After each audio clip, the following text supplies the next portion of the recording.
Yes, it's marvelous news, darling. Everything you wanted, baby. The door's open, Mr. Jones.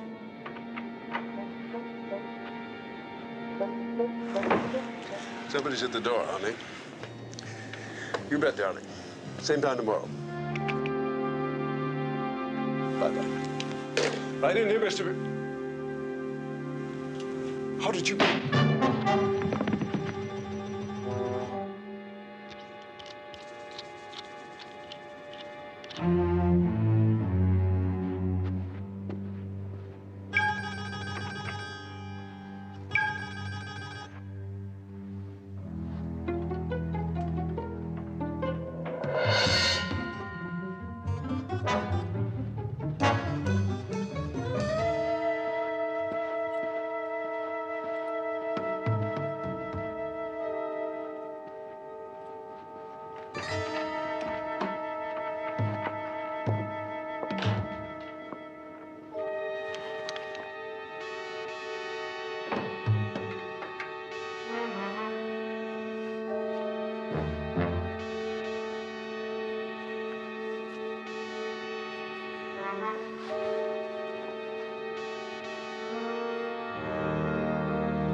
Mr. Lambert here.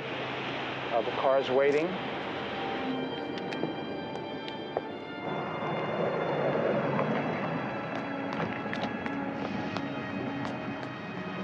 Hi, Mr. Lambert. Hi. How's the action? A little light for the happy hour, but 8 o'clock's booked pretty good, Mr. Brandon said. Well, you should know. Thanks, Eddie.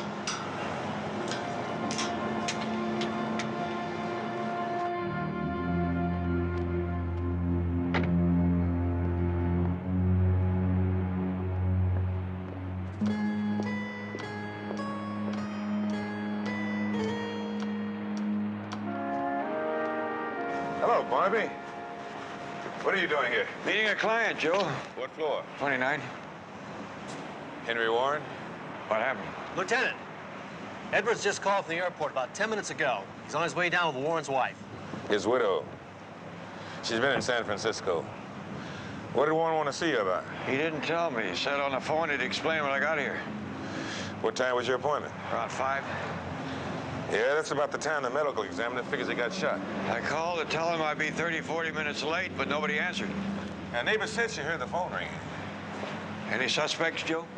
Yeah, one of the tenants says he thinks he saw a stranger on 29. You want to read his report? I sure do. Boy, oh boy. Maybe if I'd been on time, he might still be alive. Yeah, but then again, maybe there would have been 2 of you lying up there. Excuse me.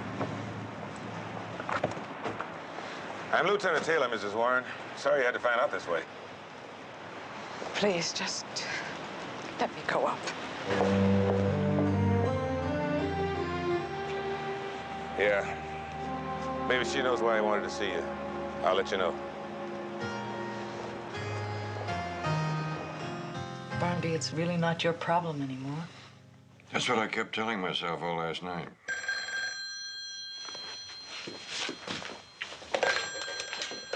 Barnaby Jones' office, may I help you? He's right here. Lieutenant Taylor. Hello, Joe? I talked to the widow. No help. She never even knew her husband called you, let alone why. Okay, Joe. Thanks for trying. The bills, advertisements, and something marked personal.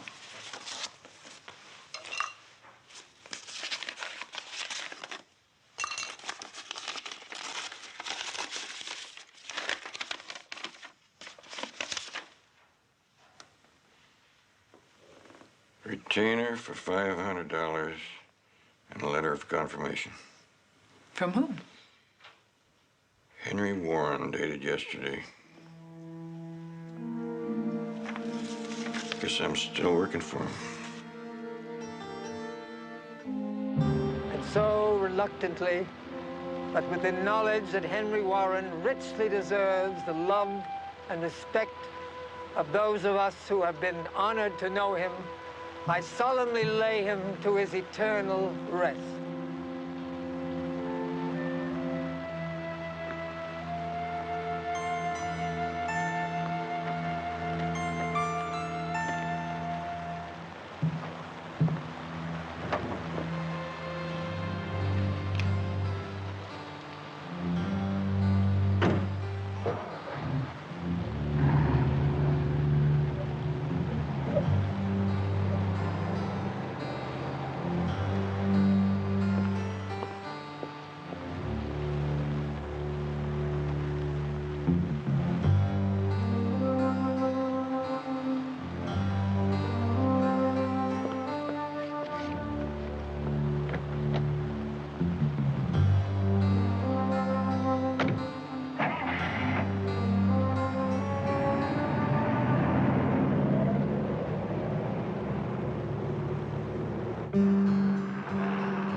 Anything special you want to hear, big man?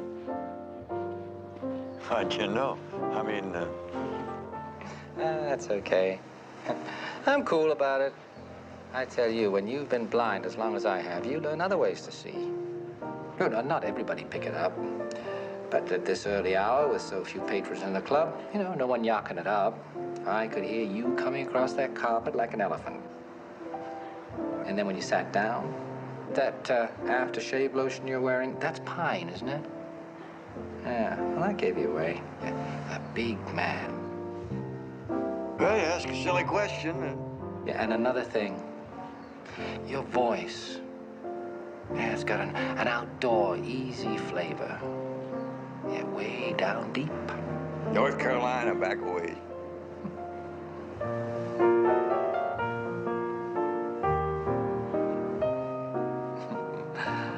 I'm a country music fan myself. You? Never knew there was any other kind until I started wearing shoes. Stan, here, microphone. Oh, thanks. Is it dark outside yet? Not quite.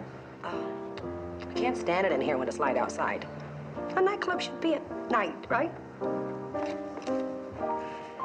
Any other girls work here? Oh, there's a bookkeeper sometimes. Oh, and Jenny. Here she comes now. That crazy perfume, I'd know it in a crowd. Sorry I'm late. It's no sweat.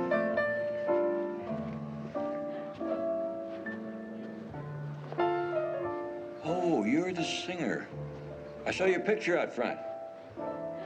It's me, Jenny Lynn, girl singer. How do you do? I'm Barnaby Jones. That's nice. Excuse me, I'm thirsty. A double, Gloria.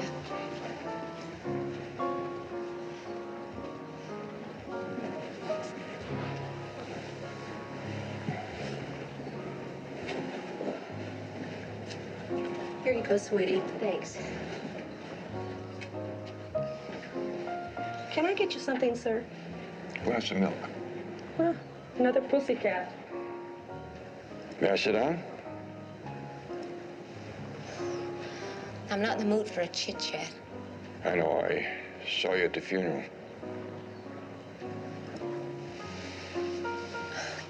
What are you into, Mr. Jones? I mean, like, what do you do? Private investigator. I see. Well, that's fine with me. Everybody has to be something. Sit down. I was at the cemetery to pay my respects to an aunt who passed away. Yes, I checked the headstone. Your aunt was Abner Smith, who left us in 1896.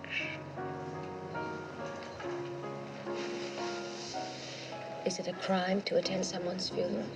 No, but obviously you did change your appearance for the funeral, and you must admit that brings up a few questions. I'm speaking of Henry Warren's funeral. All right, Mr. Jones. We were close friends. I'm not here to make judgments.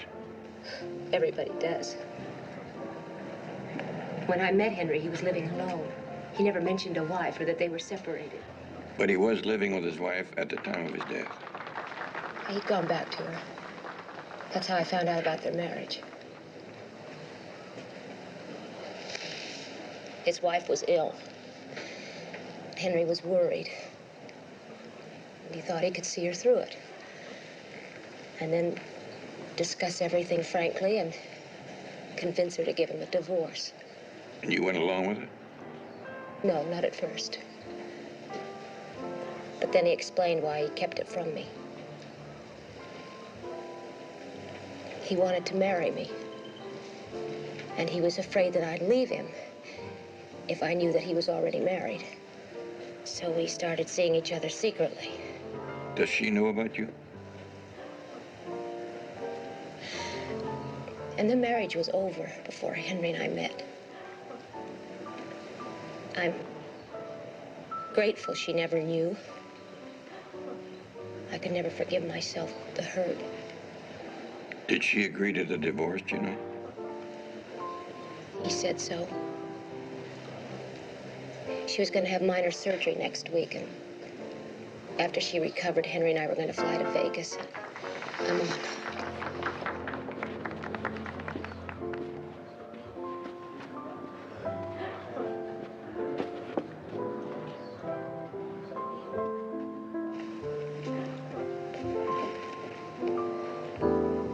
Something giving you a bad time? No. Let's just do it.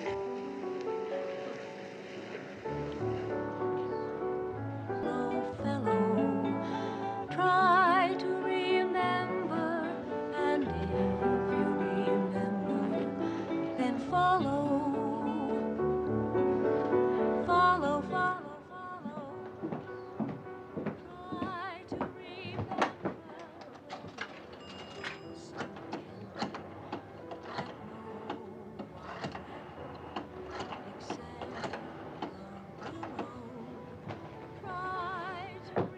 Hello, Betty.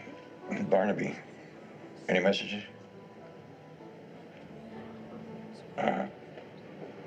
Thanks.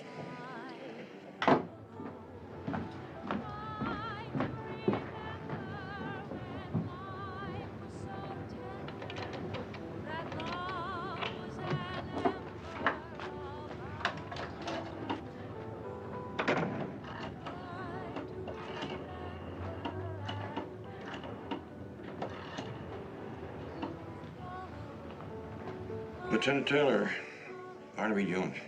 Hello, Barnaby. Heard you at the Warren funeral today. Guilty. I also heard you followed some woman away. Still guilty. So where does it fit in?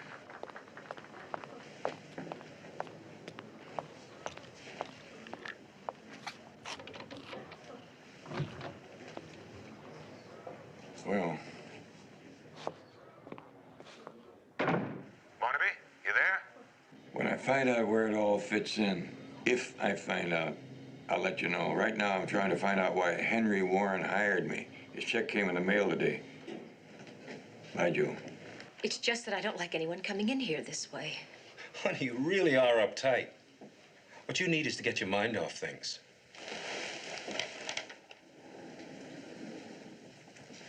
Mr. Brandon, what I need is to be left alone. I don't know if you know it, but the owners of this club run a hotel in Acapulco. The penthouse suite's always available to me whenever I want it.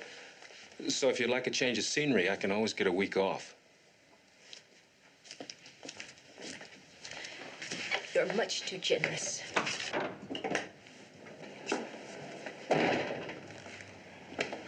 I'll keep the offer open, Jenny. Don't hold your breath, Mr. Brandon.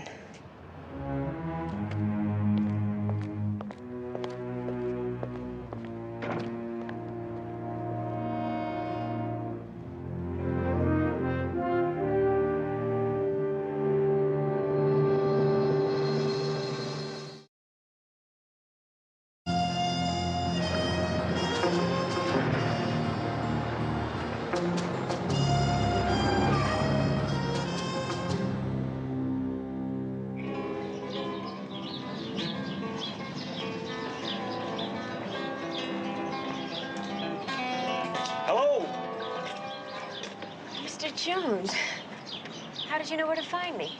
You got a good answering service. Well, I told you all I know yesterday, really. Yeah, but there might be some things that you don't consider important that might be just... Is that a classico? Oh, no, the name's inside. It might be just what I'm looking for. For instance, that man that came out of your dressing room yesterday, Mr. Brandon, he didn't take it too cool about being turned down. Emery Brandon. He makes passes at every girl who works in the club. Yeah, but he took it kind of sensitive.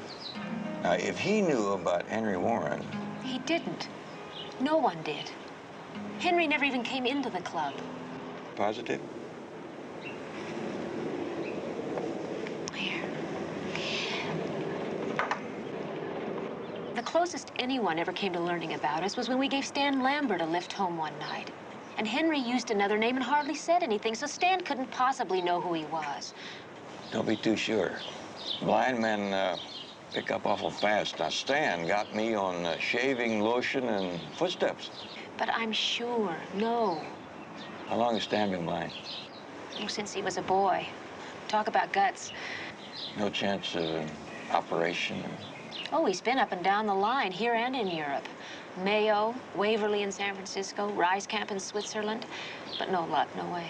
Well, I would seem to eliminate Stan. I got an awful funny feeling about Emery Brandon. Can't you leave it alone? If you keep asking questions, it might come out about Henry and me. Why can't you just let the police handle his death? Ordinarily, I would. But Henry Warren has made it my problem, too. He hired me.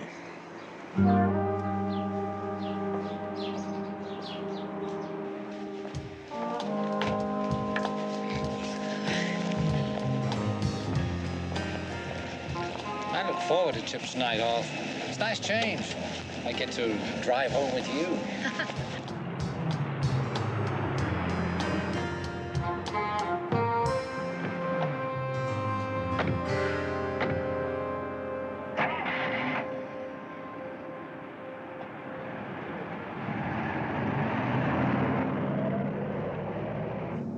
Much traffic? No. Ginny, sometimes it helps to talk about it, get it out. It's like you were somewhere else tonight. Oh, it was that man who was in yesterday, Barnaby Jones. Oh? What was he bugging you about? Well, Well, it all started about a year ago. I met this man, Henry Warren. He was an executive with a big oil company, pretty successful. Well, out of sight doesn't mean out of mind. I miss you, honey.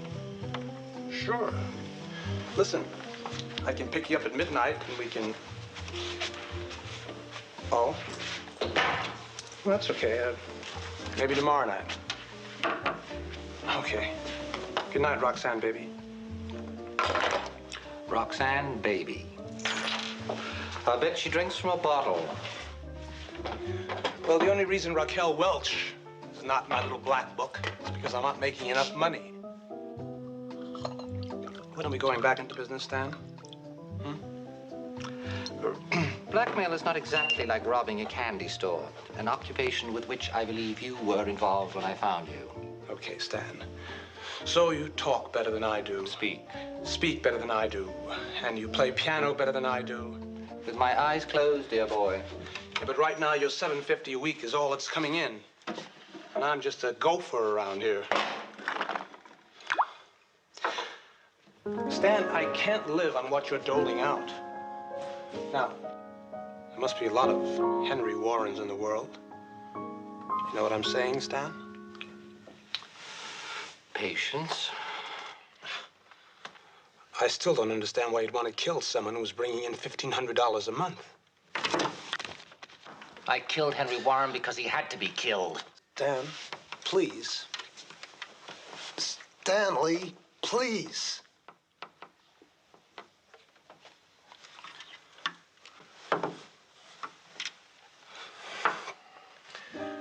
I told you Warren was bluffing when he said he was getting a divorce and didn't have to pay anymore. No.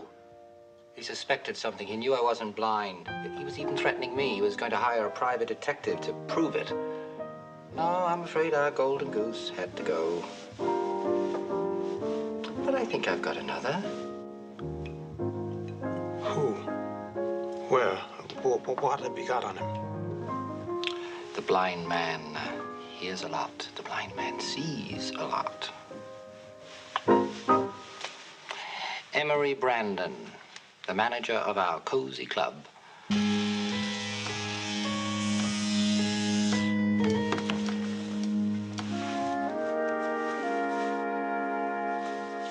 Here, try some of that. What's the occasion? It's your birthday. Congratulations. My birthday isn't for another 6 months.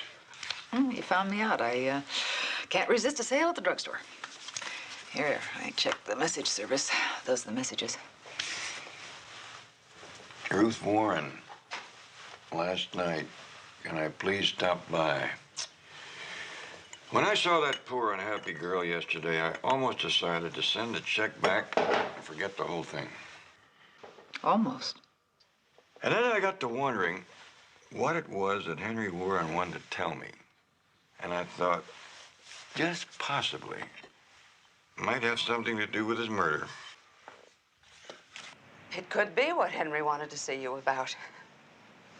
Then again, it might be nothing. Nothing at all. Well, maybe if you let me judge that.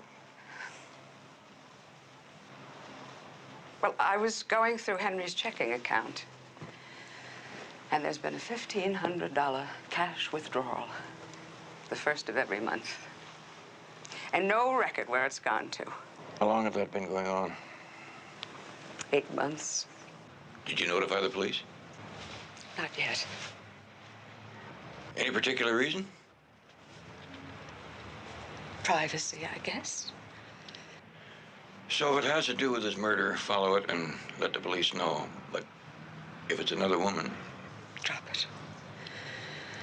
Right there. I don't want any names, times, places. I understand. Well, if you want to get in touch with me again, I'll be here all week. And after that, you can reach me at the Park Hill Clinic in San Francisco. Well, I hope to be calling you before then.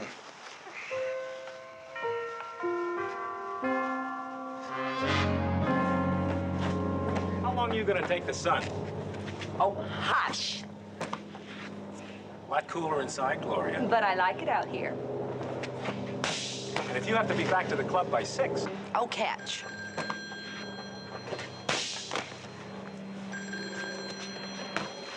Yeah. All right, Chip. I want to discuss a little business, Mr. B. I'm busy right now.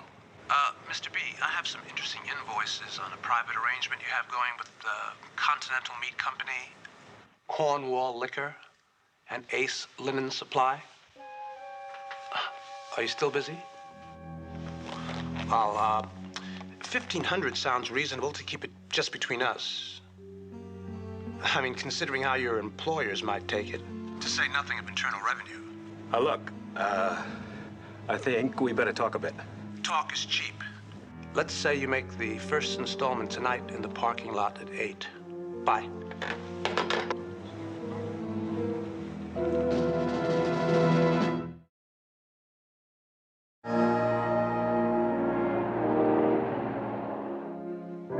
Evening, Mr. Jones. Couldn't fool you, huh? Not with that shaving lotion.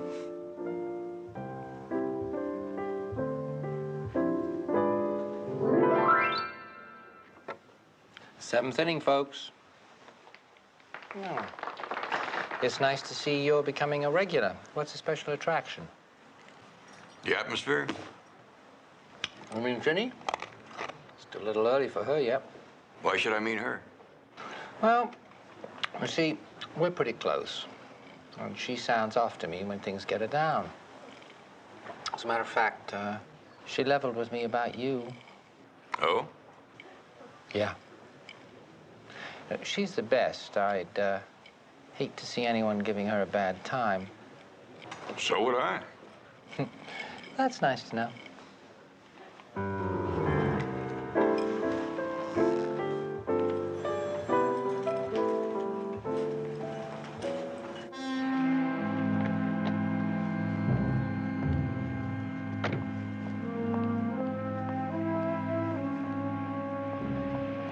Oh, miss. I didn't mean to startle you, but could we have a few words before you went in? What is it? Well, for a man who carried only credit cards, Henry Warren drew an awful lot of cash first of every month. Being close to him, well, you know. Okay, why don't you just lay it on the line, Mr. Jones? You think he was keeping me? We were in love. He offered friendship, love, and understanding. Period.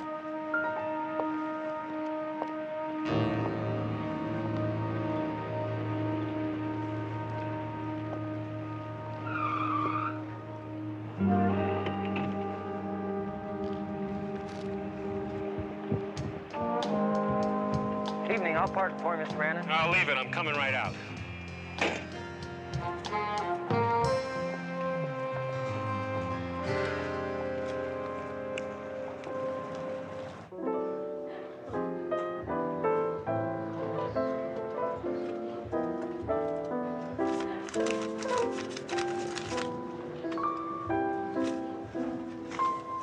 Your friend was here again.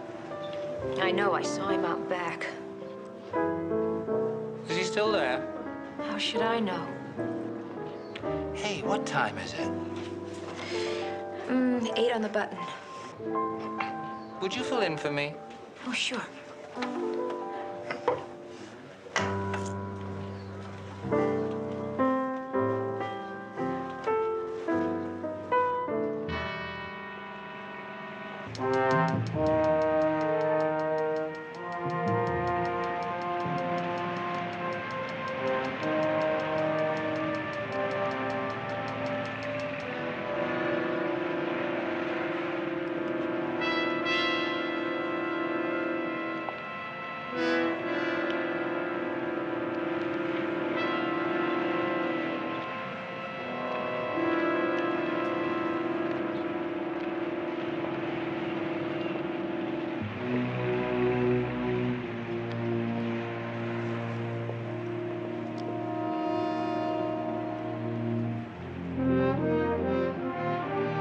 Every time I get one thing figured out, Betty, something comes along to shoot it down.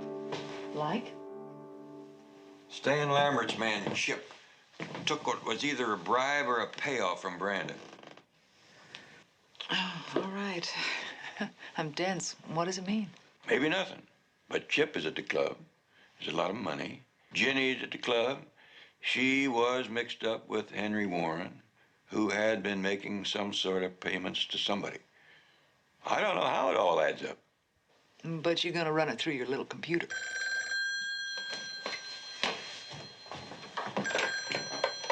Barnaby Jones' office, may I help you? This is Mr. Lambert. Is Mr. Jones there? One moment, please. It's Stan Lambert. Hello? Mr. Jones? I've got a sort of problem. I was wondering if you could drop around to my place. Sure. How's 5 o'clock? Oh, fine. The address is 5611 Fountain. Thank you very much. Bye. Wonder what that means. Don't ask me. Ask the little computer. 2 down here in the 4th inning. The Dodgers leading the Cardinals 8-1, thanks to an 8-run second inning. They really ripped wide open. 8 runs on 9 hits. There's a fastball and a high bouncer down to third base. Joe Torre gloves it. The throw across to first in time, and that'll do it here in the 4th. So the Cardinals now will be coming up, trailing 8-1. The Dodgers take... Who's there? Barnaby Jones. By the way, the Dodgers will... Hello, Mr. Jones. Hello. Thank you for coming over. Come in. I would have explained to you over the phone, except you see, well, it is something rather personal. What's the score? Oh, it's Dodgers 8-1. Mr. Jones, there is this fellow who, well, does things, takes care of me. His name is Chip Rollins. I was wondering how you got around.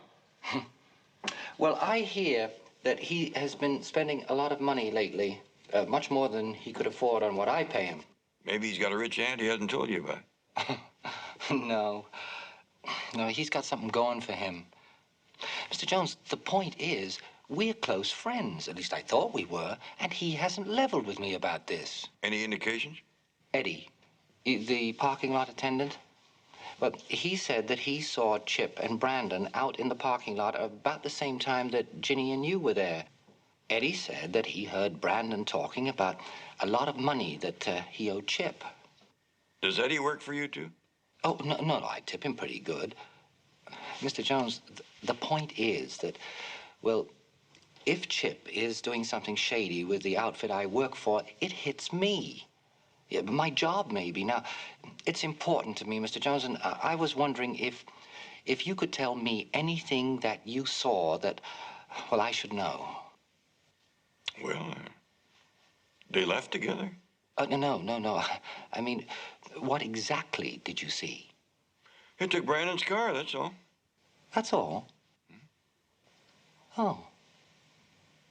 Oh, well. Oh, look, maybe I'm wrong. Mr. Jones, I would like to pay you for your time. Oh, that's all right. Just play me a couple of requests next time I come in. Huh, anytime. Hi. Picked up your stuff at the cleaners, but I'm sorry. I didn't realize you had company. Oh, that's all right. I'd like you to meet Barnaby Jones. Howdy. Pleased to meet you. Chip, what were you doing in the parking lot last night around 8 o'clock with Brandon? I better be on my way, Mr. Lambert. Oh, no, wait, please, wait a minute. I don't know what you're talking about. Don't you lie to me. You were seen. Okay. I had a little action going with him, a few baseball bets. Big bets? Okay, they were big bets. He gave me odds and he lost. You listen to me. You take 1 cent from anyone I work for from here on in, and you are through. Do you understand? All right. I didn't know it was such a big deal. I have a working relationship to protect, and I will not have you jeopardizing it. Okay.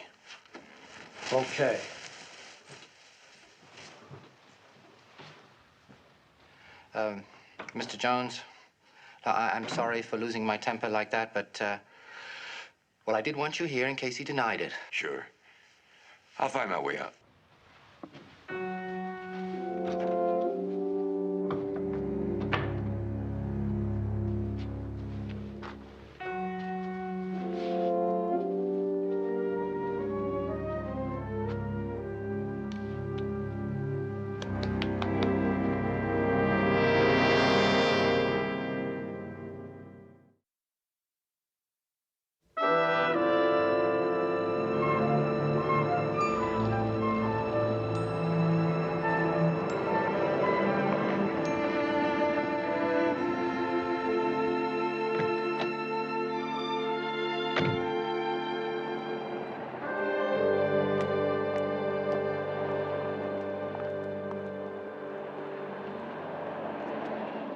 Of course I remember his face.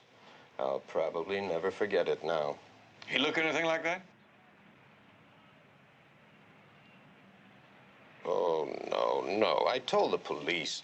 He was sort of medium height, medium build, and his hair was... Yeah, I know, medium.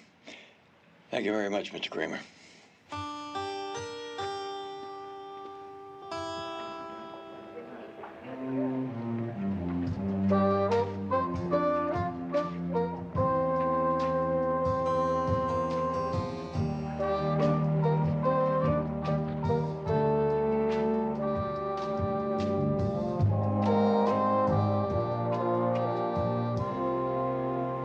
Miss Warren, I thought you'd like to know about the money.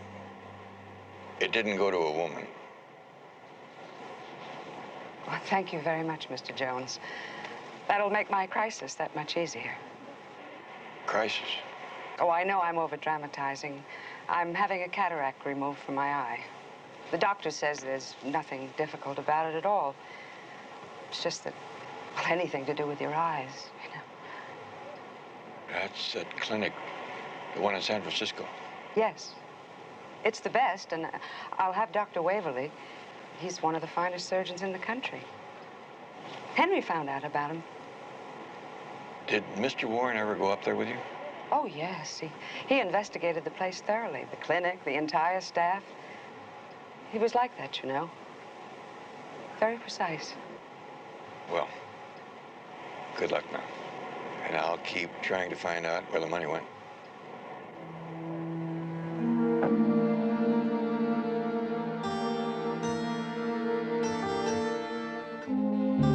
In San Francisco, person to person to Dr. Waverly at the Park Hill Clinic. Park Hill? Yeah, and find out what Stan Lambert usually does after hours. I've heard him talk a lot about digging country music. Anyhow, musicians don't usually go to bed till the sun comes up. I wonder if it's the same for blind musicians. I wonder if he's blind. What? And Betty, keep tonight open. I may need you later. Oh, sure, Barnaby. The San Francisco call? Yes, sir. Mind your own business, Betty Jones.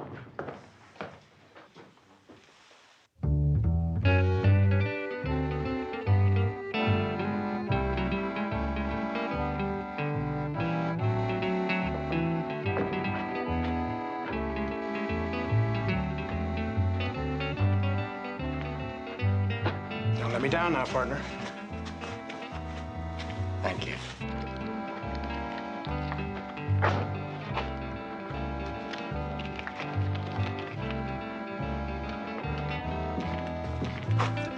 Are you ready? Go ahead. What's that for? Sound gives them the distance and the direction, dummy. Again.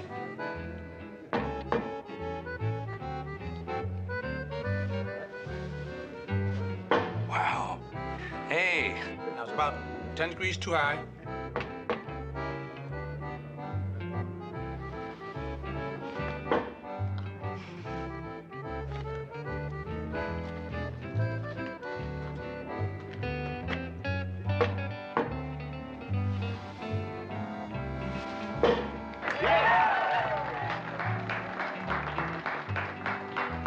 Good shooting. Very nice. Thanks. Mr. Jones. Gee, what a surprise. Well, best country music in town. Hey, that exhibition here, is that very good? Oh, I just got lucky. I used to be pretty fair at darts myself. Oh, yeah? Will you give me 3-to-1 odds and I'll take Stan? $15 to 5. You got a bet? Ah, you go first, Mr. Jones. All right.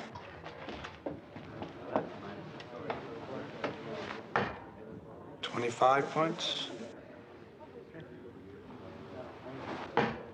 75. 125. 125. Wow, Mr. Jones, that's good. Ah, thanks.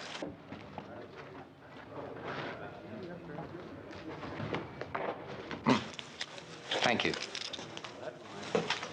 Mr. Jones, could you tap the board between throws? Surely.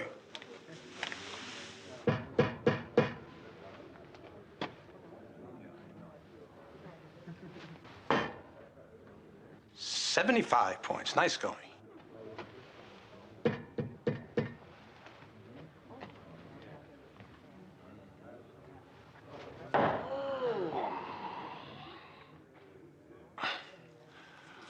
Okay, Stan. One more like the first one. 75. Come on now.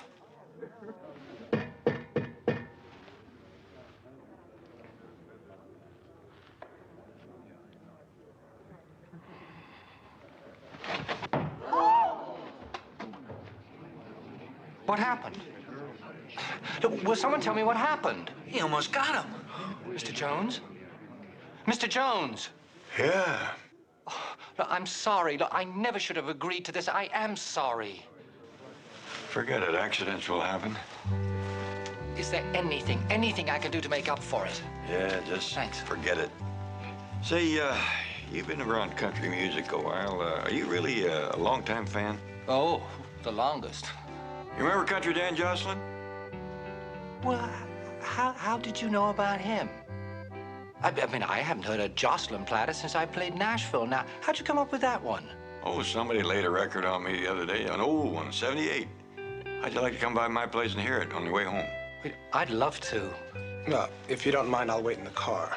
I hate country music. No need. I'll take Mr. Lambert home. Well, great. I've had this place. Let's go. Huh.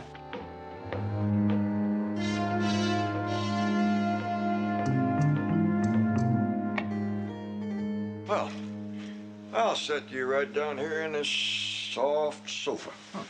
Oh. Sorry. Oh, it's okay. Whoa, that's very comfortable. Well, that's not much, but it's cozy. Oh. And my phonograph, it isn't exactly as good as that elaborate setup of yours, but the record should be right. Not here. The housekeeper must have moved it. Oh, take your time. There's no sweat. Oh, here it is.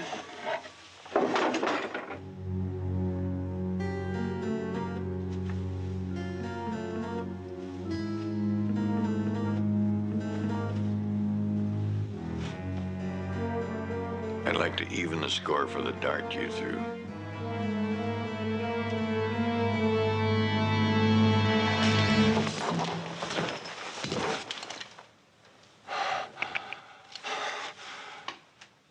Okay. So you know, sit down. How'd you find out? What difference does it make? I want to know. I put a few things together. For instance, that shaving lotion that you knew me by. I had another one on last time I was in the club, and then there was your television set in your apartment. It was warm when I leaned against it. A blind man doesn't normally look at television. That's no proof. What made you close in tonight? Same reason Henry Warren got suspicious. Dr. Waverly and his Park Hill clinic. Ruth Warren put me onto that.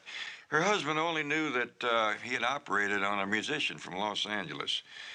I guess he wanted to prove that you really could see. I made one call and found out that Dr. Waverly had operated on you 2 years ago in Switzerland.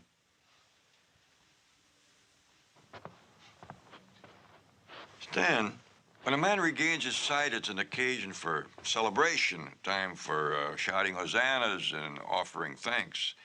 How come you just pretended that nothing happened? The greatest mistake I ever made was having that operation. When you've been a blind musician all your life, well, you are something special. An oddity. A commodity. You can always get work. Someone always wants to book an attraction like that. Maybe, but the important thing is your hands. Oh. I have no illusions about my talent. I am adequate. That's all. See, with my sight, I would just be another club date musician standing in line, scratching for work with the rest. So, I led two lives. The public one And your private life paid off too well to stop. Yeah, who would suspect a blind man and what he sees? But he saw and remembered and blackmailed. And made a small fortune. It is too bad for you that you and I are the only two who know. That is where it stops. Not quite. Betty?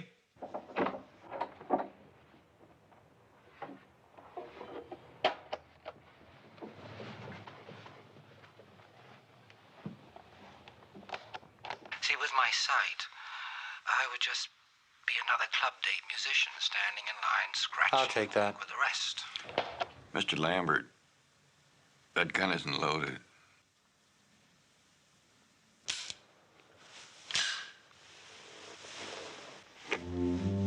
This one is.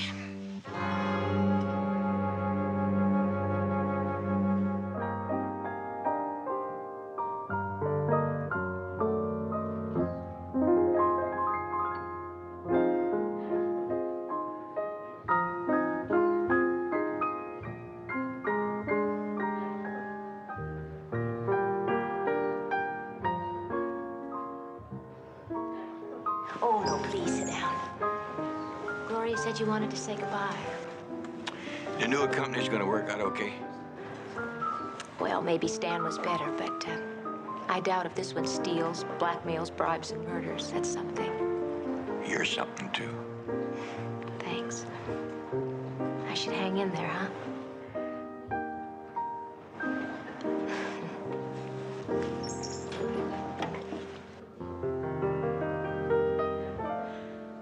It's very clear our love is here to stay, not for a year, but ever and a day.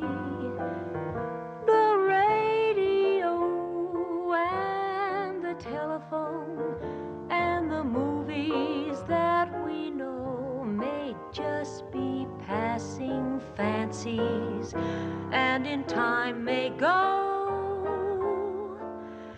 But oh my dear, our love.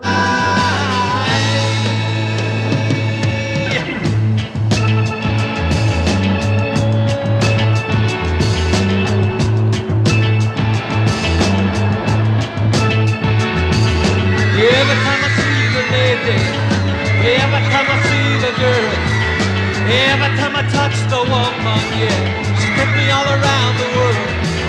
Every time I touch the lady, every time I touch the girl, every time I touch the woman, yeah, she takes me all around the world. And I'm blind.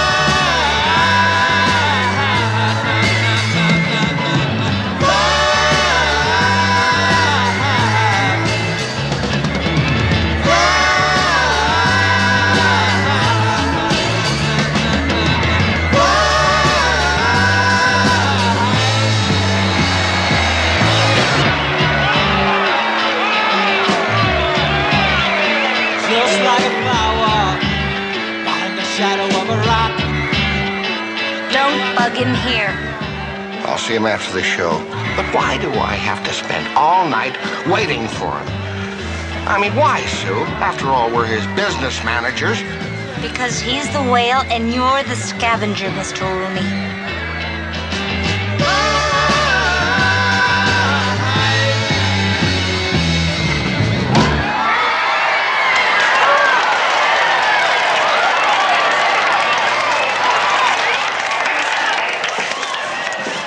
Definite? Uh-huh. See you later. Much later. Lucky.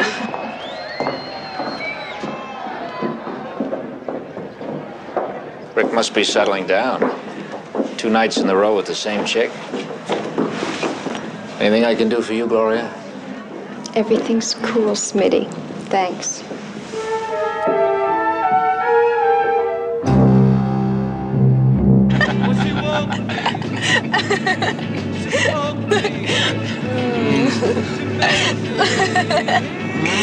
Oh, you're crazy, Rick. That's you.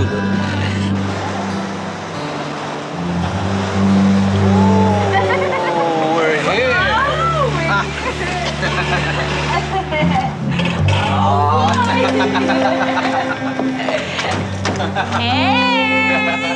what's up? I want you. Okay, try and get it. You can't. You can't. Hey, come back with my pool.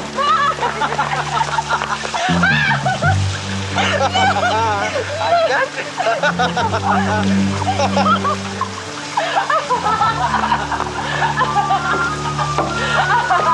I'm begging you a fool!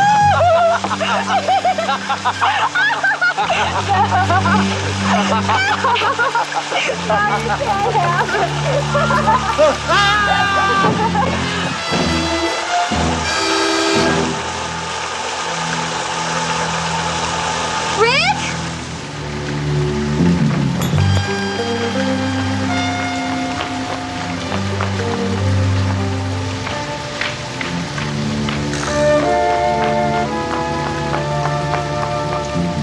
Rick? Stop it! Rick, please. Please.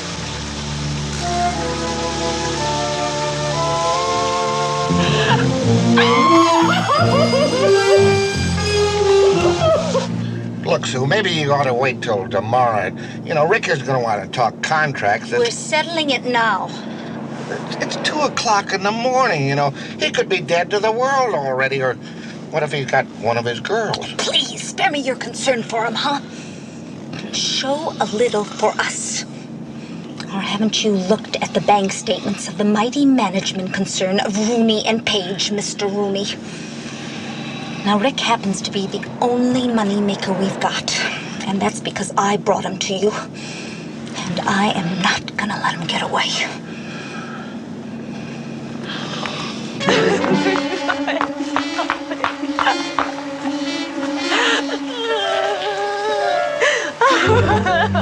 Gloria. Gloria.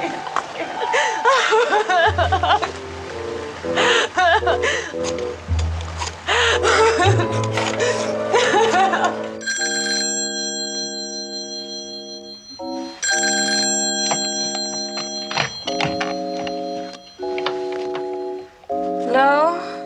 Gloria, it's me. Listen, you gotta help me, please. April? What's wrong?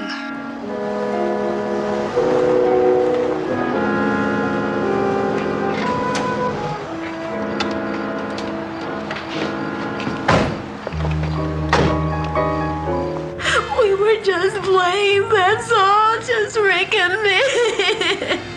Rick! Ricky, you back there? Rick! April, what happened?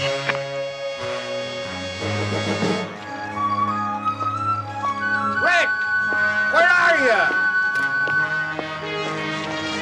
Rick?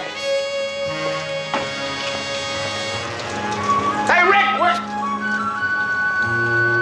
Sue!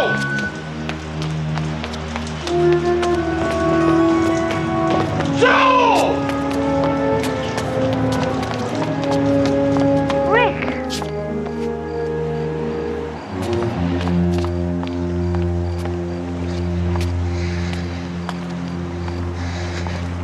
Don't look, Sue. He must have gone off the board and right onto his skull. Where are all those dames that are usually with him to stop him? Whoever stopped Rick Michaels from doing anything? Wow. Oh, boy. Sue. Where are you going? Well, there's a lot of things I gotta do. I gotta call an ambulance, call the police. No. What we've got to do is not rush into anything. And what you've got to do is listen to me. About what? The poor kid's dead. Nobody else knows that. Oh, you want a scoop for Variety or Rolling Stone, huh? Yeah, I can see the headline. Miss Sue Page announces that... There still could be money in him for us yet. I never heard of any lawyers paying commissions on dead superstars. Who else knows that? Think about it. What does Carl Ludwig lose if Rick can't finish that concert tour? How much does it cost Earl Sampson if they don't finish that album or cut the other two for this year? Now look, honey. I know you can work miracles, but this is just a little beyond that. All right. Maybe Ludwig and Samson lose $1 million. Maybe $2 million. Maybe $4 million. Who cares what they lose? They care. That's why they'll pay $500,000 for Rick. $500,000? To who? It's kidnappers. Kidnap? You mean kidnap the... Oh,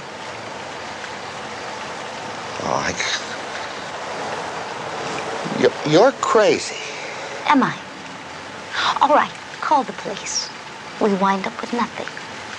On the other hand, if we get rid of the body, find a ransom note, call Samson and Ludwig, we make maybe $500,000.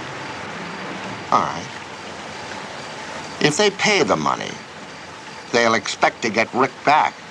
The kidnappers panic. The body was never found.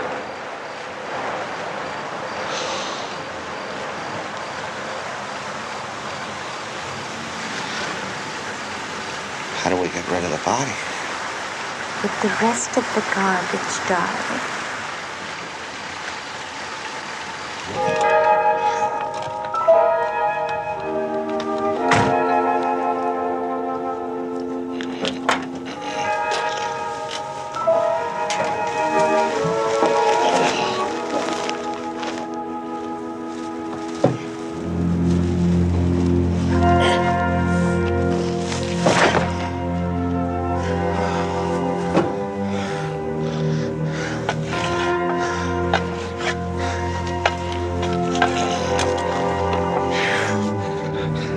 This place smell like this? It smells like money.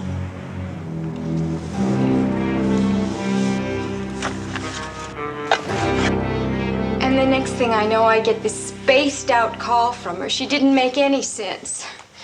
I have never heard anyone sound so scared. And then there was nothing. Was she still with Rick Michaels when she called? I have no idea. That's what's got me so uptight. She was hung up on him, sure, but he's way out. Freaky. About April, Miss Vickers. Is she freaky? Look, I know what you're thinking, but April didn't trip out. Not on hard stuff or on pills. She drinks a little. Maybe more than a little. And she might have been drunk when she made a call. Maybe. But I know April. And she wouldn't cry wolf unless there was a problem. Something was wrong. Why didn't you call the police? April is my closest friend. And Rick is her friend. He's a star. I didn't want to cause bad publicity. You didn't want to open April's can of peas until you could see what was on the label.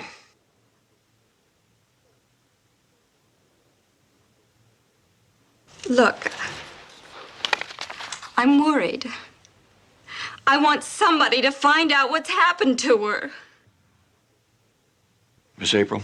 Yes, I'll keep this if I may. please. You happen to have an address for this Rick Michaels? Yeah. That and the address of the unemployment office is something we never forget.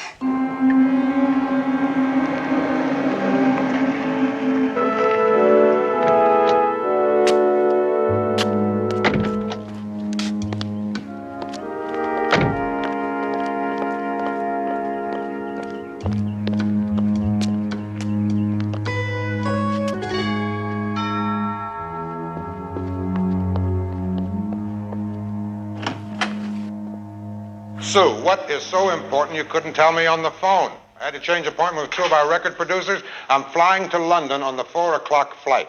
Cancel it, Earl. Carl, what are you doing here? Bill? Same reason you are, Earl. Only it's not my concert bookings. Well, it is and it isn't.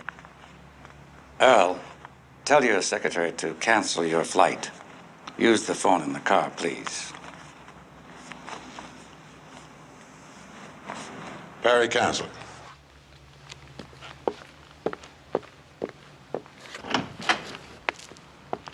All right, what's happened with Rick? He's been kidnapped, Earl. Kidnapped? Holy. Well, is he all right? Kidnapped? Now, are you sure it's not some joke? Yeah, Sue and I got over here about 10 o'clock this morning. From the top, Earl. Phil and I met at the office this morning at 9 o'clock as usual. Compared notes about the concert. Phil drove us over. We found that note. No sign of Rick anywhere. He hadn't even been to bed.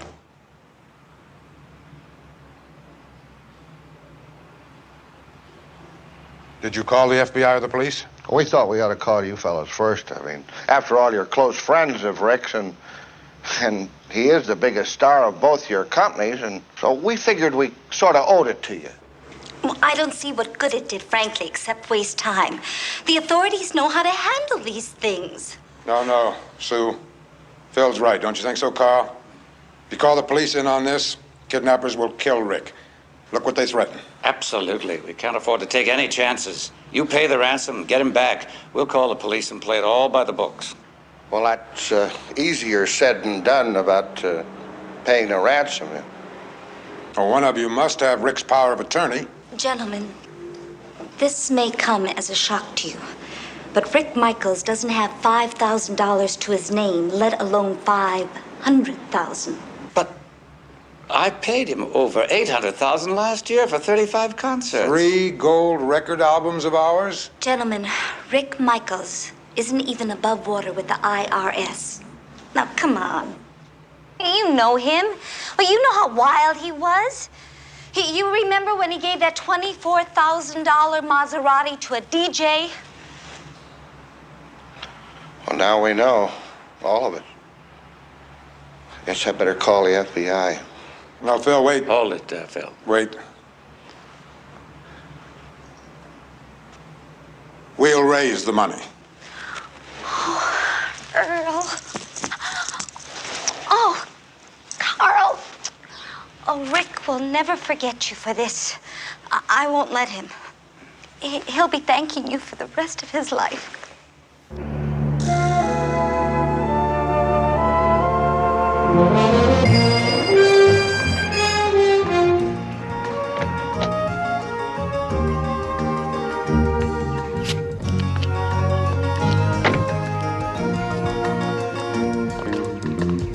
The important thing right now is getting him back as soon as possible. Now, that's the only thing. We've got a fortune riding on that kid. Now, I wouldn't want to have anything happen to him, of course, but business is business. We've got to protect our investment. All of us. Did you call anybody else, Sue? No, of course not. Well, get rid of whoever it is. We can't afford to have anybody else around here.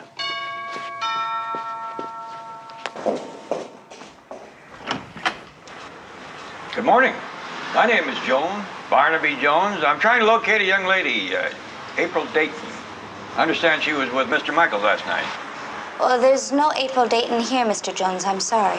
Well, perhaps Mr. Michaels might know where she is or could tell me where I could find her. Could I see him? I'm sure Mr. Michaels doesn't keep track of every young girl he knows or of every groupie who says she knows him. Now, look, I'm very busy. Well, I'd appreciate it if I could ask him the question myself. He was with her last night. They started out the evening together. He's a very busy man, Mr. Jones. If you give me your card, I'm sure he'll call you if he can be of any help. Well, thank you, Miss... Ms. Page. I'm his manager. Thank you.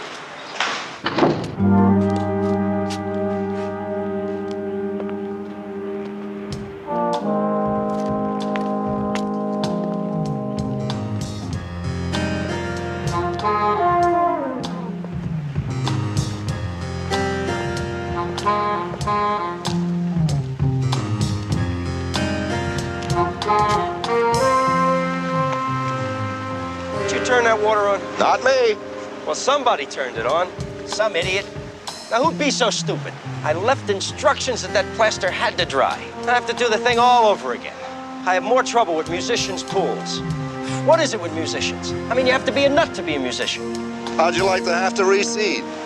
You appreciate how much attention it takes to get grass to take hold during the rainy season? What's the trouble, gentlemen? You from the real estate broker? You handle this rental here? What's the problem? Well, I'll tell you what the problem is. Some idiot turned on the water on the new resurfacing, and it's all completely shot. When did they turn it on? When? Oh, 6-8 hours ago, judging by the rate of flow. 3 o'clock in the morning? Right. Rick Michaels, 3 o'clock in the morning. Yeah, and look at that. Those ruts, those footprints all over it. You'd think they could tell it was new earth. And those new plantings back by the fence all trampled. You know, people never stop to consider that plants are living things too.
It's from the shoes April was wearing.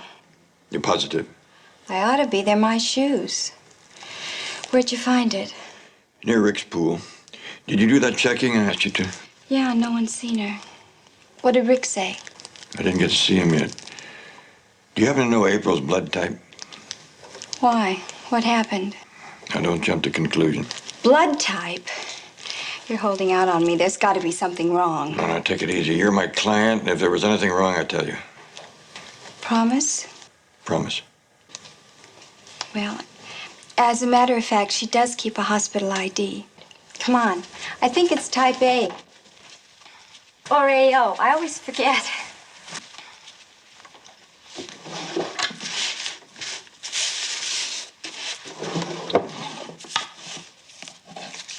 Here it is, Mr. Jones. It is type A. Is April a diabetic? How'd you know? Prescription for Oronase. You know, if she doesn't take that medicine every day, she really gets sick.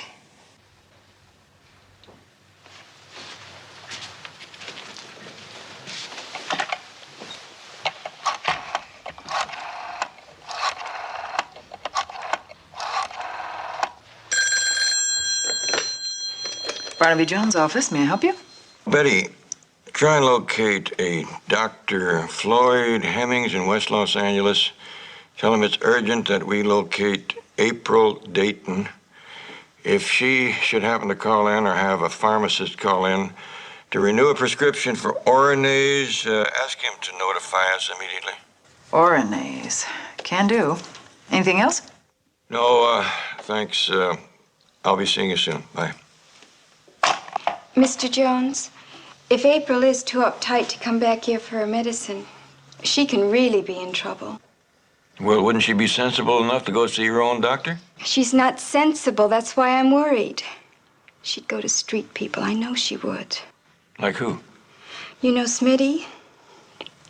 Instead of John Doe, he calls himself Smith. Just Smith. The crowd April runs with. You need something under the counter. Smitty's the first one you'd ask. Well, I'll take help from anybody. Let's us go see Smitty.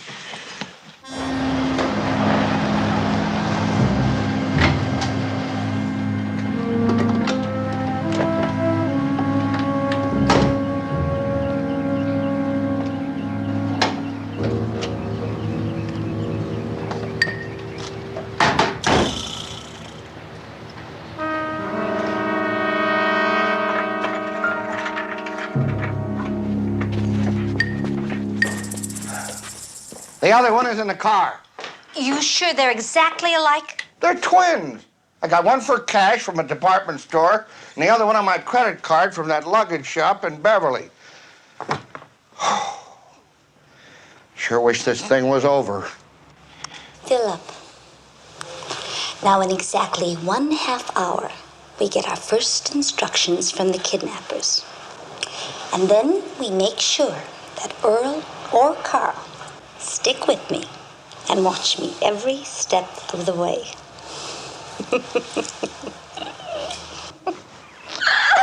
Oh, for 15 years, this town has kicked me around. And now I am finally gonna do it to them.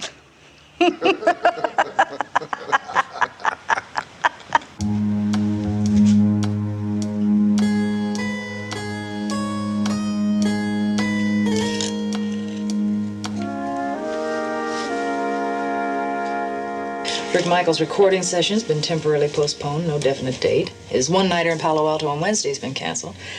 The network has no information regarding rehearsal for the guest shot. How about you? I don't have any yeses, but I got a couple of no's. The blood sample on the heel of her shoe is not hers.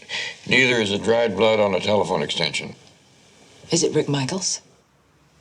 Yeah, why don't you give him a call, ask him what his blood type is? But it's not all negative. Take a look at this line.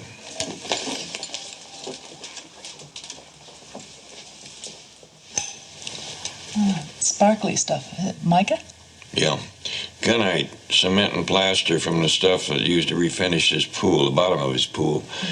The sample came from her heel, too.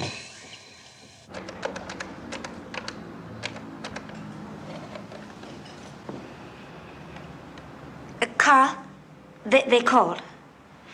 Just now. Rick's all right. They guarantee... No, they wouldn't let me. Listen, we've got to have the money by 5 o'clock sharp. We get another call then. Good. Yes, Earl does too. Oh, okay, you'll bring it. Fine. See you then. Oh, look. We're all hanging in. You know that.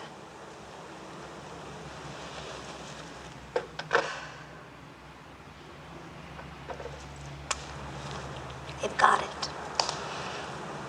All of it. Right on time. Glad you could make it, Mr. Jones. Well, Smitty said he could see us if we could make it by 5. Fine. Where's his office? Right here, he said.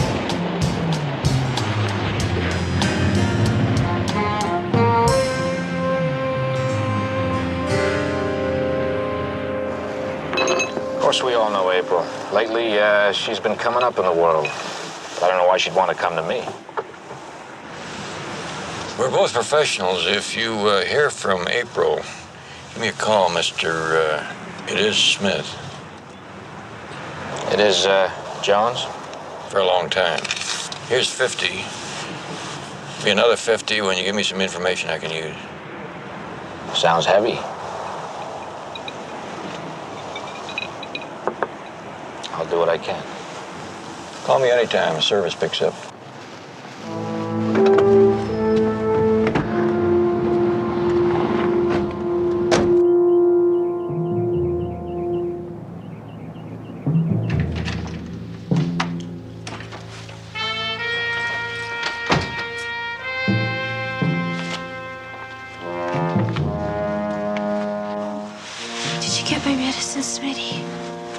I promised, didn't I? Hey, April, I'm gonna take care of you. My place is yours. You're very important to me. Me? Why?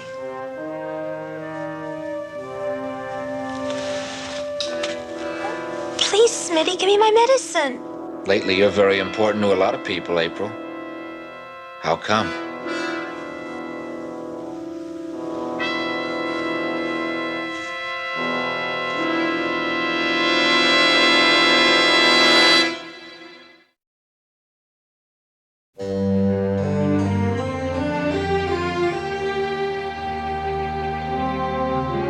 work on the same instrument? Sure, we have two different numbers.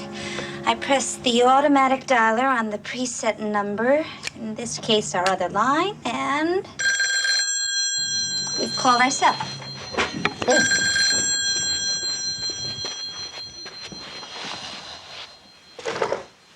You do think of everything.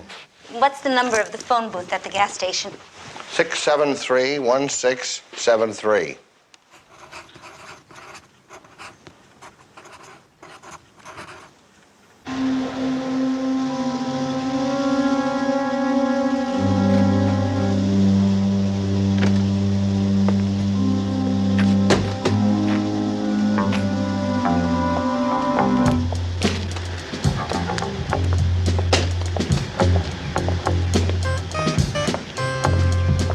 $4.20, $4.30, $4.40, $4.50, $4.60, $4.70, $4.80, $4.90, $500.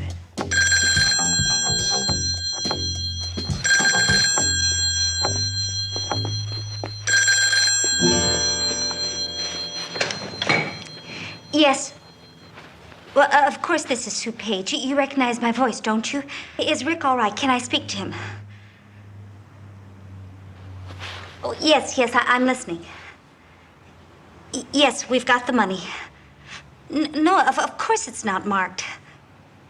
No one's on an extension. Please, believe me, we're doing everything just like you say. The one up Olsapalvada. Yes, I know the gas station. Right. Look, we'll do anything you say. We just want Rick back. In 30 minutes. Well, let me ask you one thing. Hello? Hello?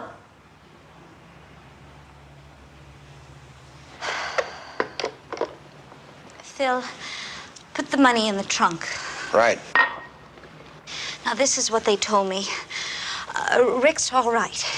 They want me in 30 minutes to meet them at this gas station.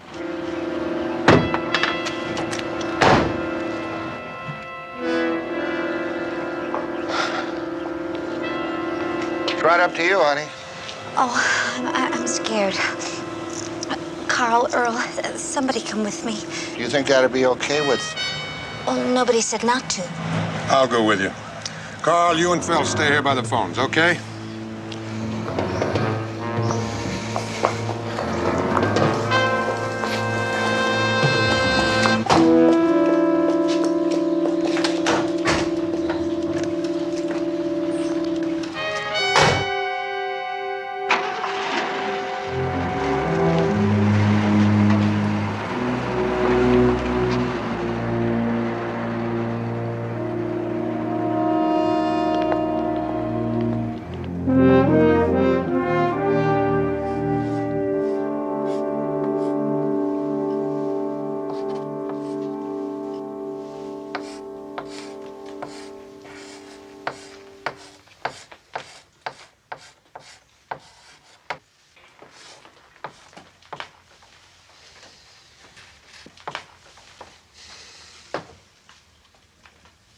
You think Rick Michaels is dead?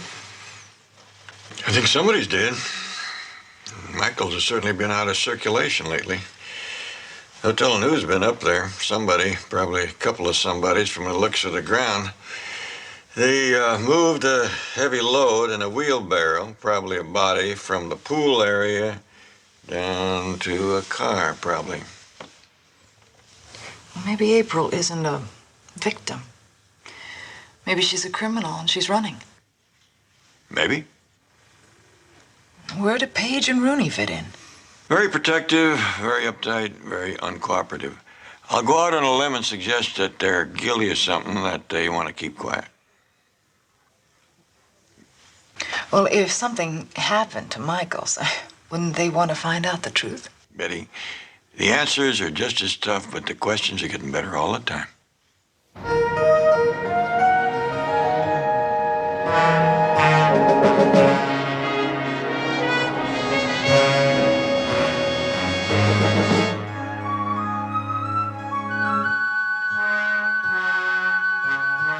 How's your drink? Oh, nothing, Phil. I'm going to freshen mine up.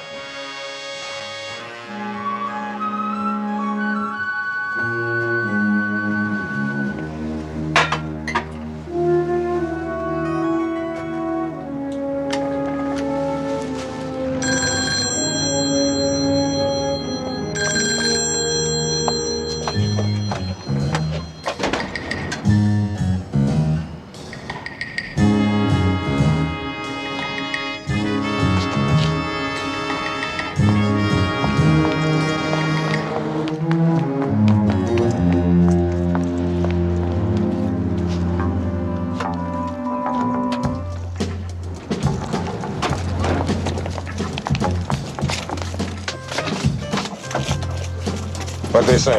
Take the money to the Sierra store in the valley. Leave it in the luggage department. Okay, let's go. If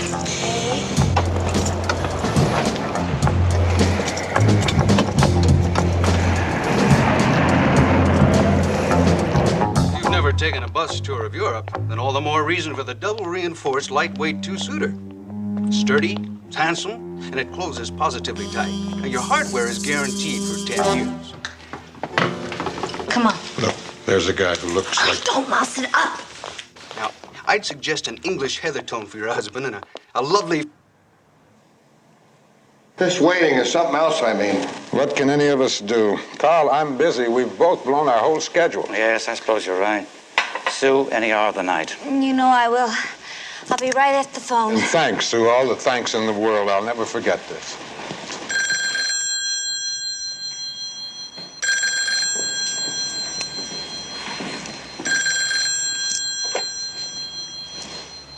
Hello? Hello, Ms. Page. Here's Barnaby, Jones. Mr. Jones, please don't bother me. I want to keep this line open, and I have nothing at all to tell you. Well, I'm coming out to talk to you because I have some new information about April Dayton, and I want to check the facts with you. Oh, hold on a minute. It's nothing at all. I'll get rid of it. Look, you know I'll call. We're all within 10 minutes of each other. I'll walk out with you, fellas. Sorry, Mr. Jones. What you ought to know, Miss Page, is that I think there's been an accident, and with Miss Dayton missing and Mr. Michael, I'm looking into this pretty hard. Well, I guess I can't stop you. And of course we want to cooperate, but... Thank you, that's all I'm asking.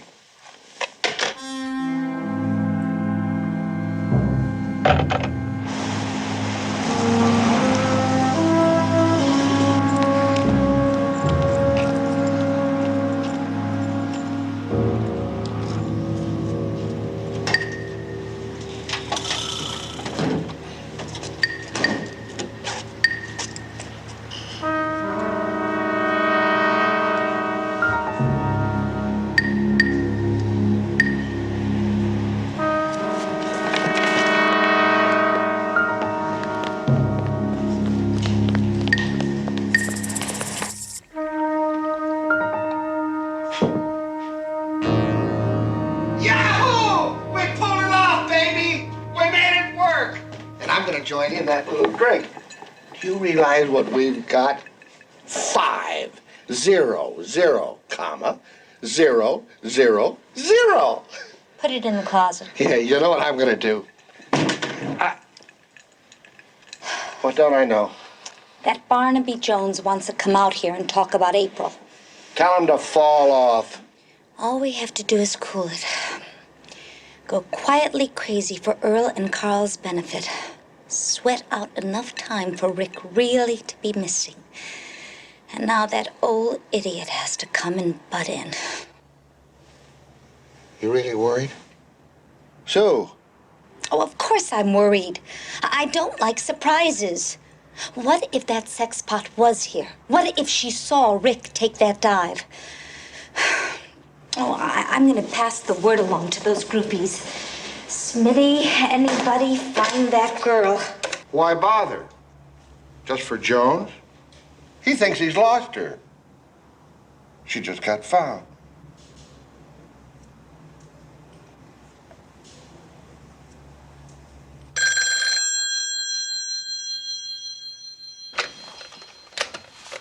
Barnaby Jones. Mr. Jones, Sue Page. Oh, hello, Ms. Page.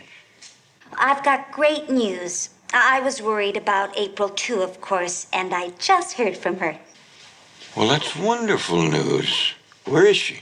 Well, she's down at the Springs. She called because she was trying to get in touch with Rick about a date she won't be able to keep. She called from the racket club. But I'm not sure if she'd still be there. And she sounded just fine. Well, Miss Page, thanks for taking all this trouble to call me. I appreciate it. It's a big help.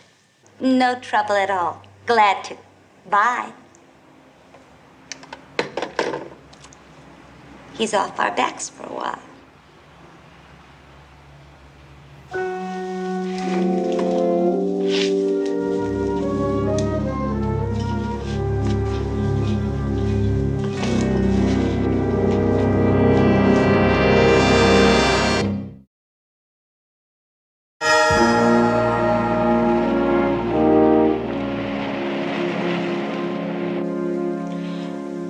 We were playing around at the pool.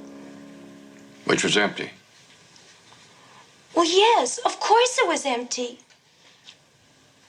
Then we got out on the board. And he slipped. After he didn't move at all. If it was an accident, why didn't you contact Beverly Hills Emergency or the police? I just panicked. And beside, I was busted once, Mr. Jones. And I heard people. Voices. I knew they'd find Rick and do whatever. I was stoned. I split. You heard voices. Men's voices, women's, both? Both, I think. Mr. Jones, couldn't she go home with me now and talk tomorrow? Yeah, I guess you're right. The two of you going home, get some rest. But what about Rick? Does anybody really know? If anybody knows, they're not talking. Can I help? Thanks. No, we're parked in the garage. We're fine now. Thanks for everything. Come on.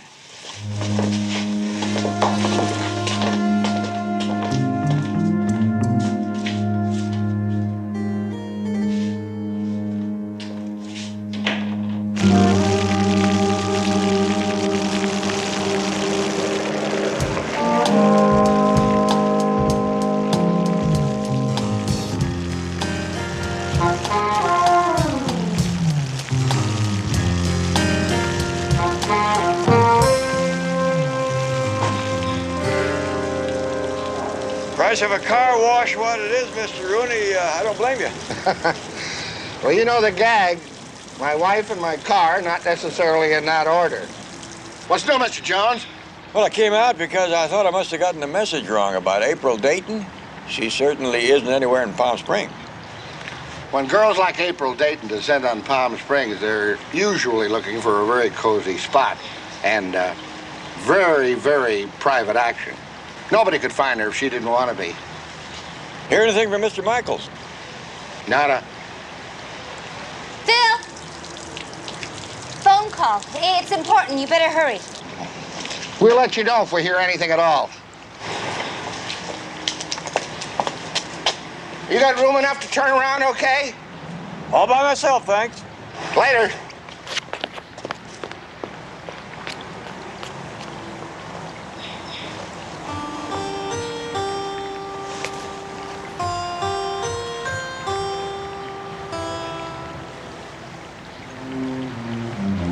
I gave him nothing. He's coming closer all the time. Smitty just called. Oh, so what's that little hustler got? Dynamite.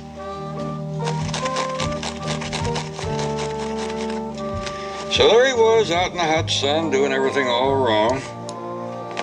$100 Italian shoes, soaking wet.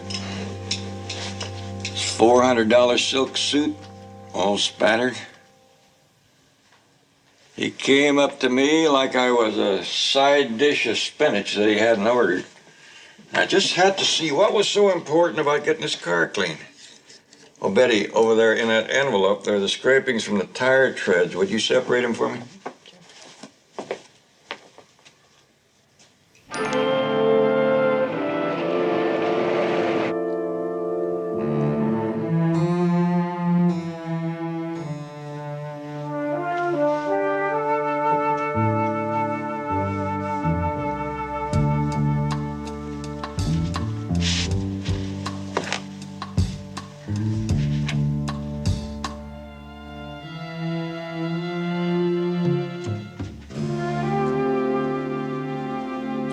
It's okay, honey. Well, how did you? Gloria let me in. She's out doing some shopping. And I got the greatest news in the world for you. Rick? Oh, tell me, is it about Rick? He wants to see you right away. He is all right? Oh, thank the Lord. Well, where is he, Smitty? He's up at the house. He's not too clear on it. He's a little fuzzy yet. But he sure has been asking for you, honey. Oh, that's the only medicine I need. Orange peel. Eggshell, coffee grounds, and orange peel. What did that give you, Betty? Breakfast?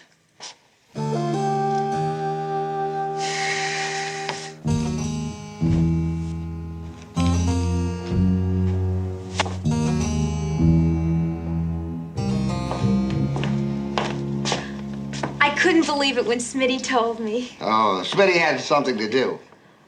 But how is Rick? At least he's conscious and all right. Pure luck or a thick skull. When did you leave, April? How much after? Well, I'm getting it sorted out now. He fell, you know. Couldn't have been conscious when I went beside him. It scared me. It really scared me. Then what did you do? I was going to call. I did use the phone. The one in the pool house? Mm-hmm. But I hung up when I heard people coming. Well, I figured they'd take much better care of Rick than...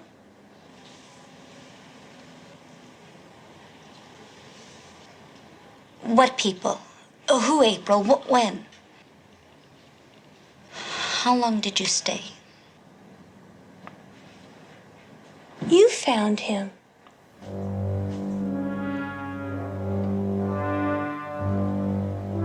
Now I remember.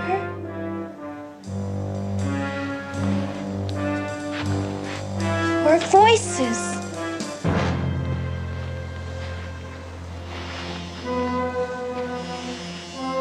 You two found Rick dead.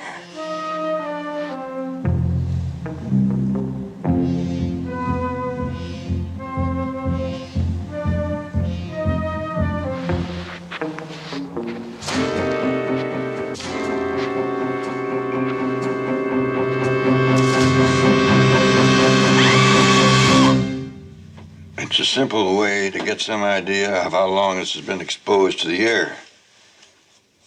Lead acetate turns dark in the presence of hydrogen sulfide. Oh, it's not the prettiest odor. No, some people call dried albumin rotten eggs. I'd say 3-4 days. Betty, get me Lieutenant Valdez.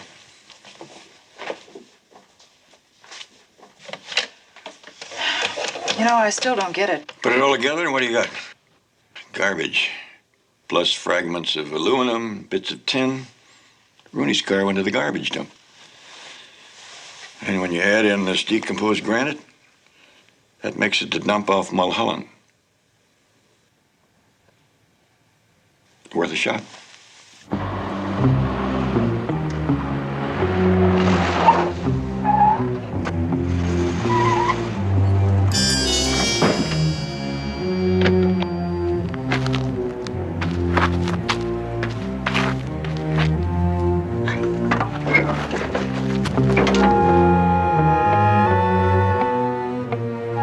Is this the way you got rid of Rick Michaels? Yes!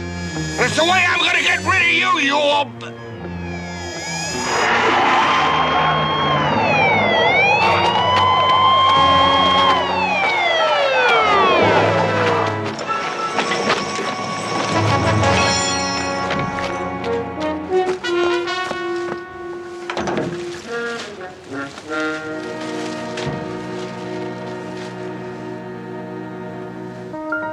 Resuscitator!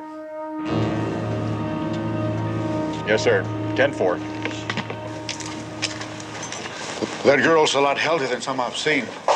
She'll be all right once she gets over the effect of the chloroform. Yes, April was lucky, and those two were lucky it wasn't murder. Lieutenant Valdez, looks like Gentlemen, please, my clients have nothing to say at this time.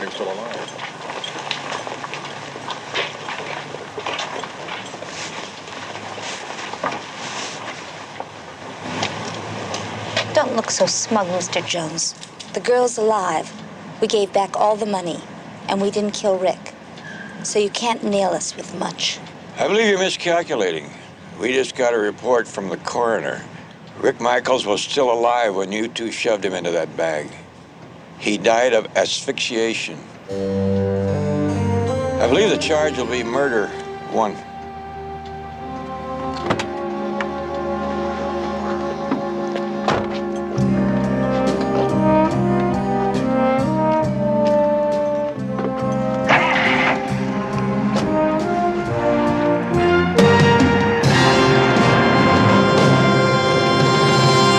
Here is the full novelization of the provided script, written entirely in English and formatted strictly according to all language and structural rules.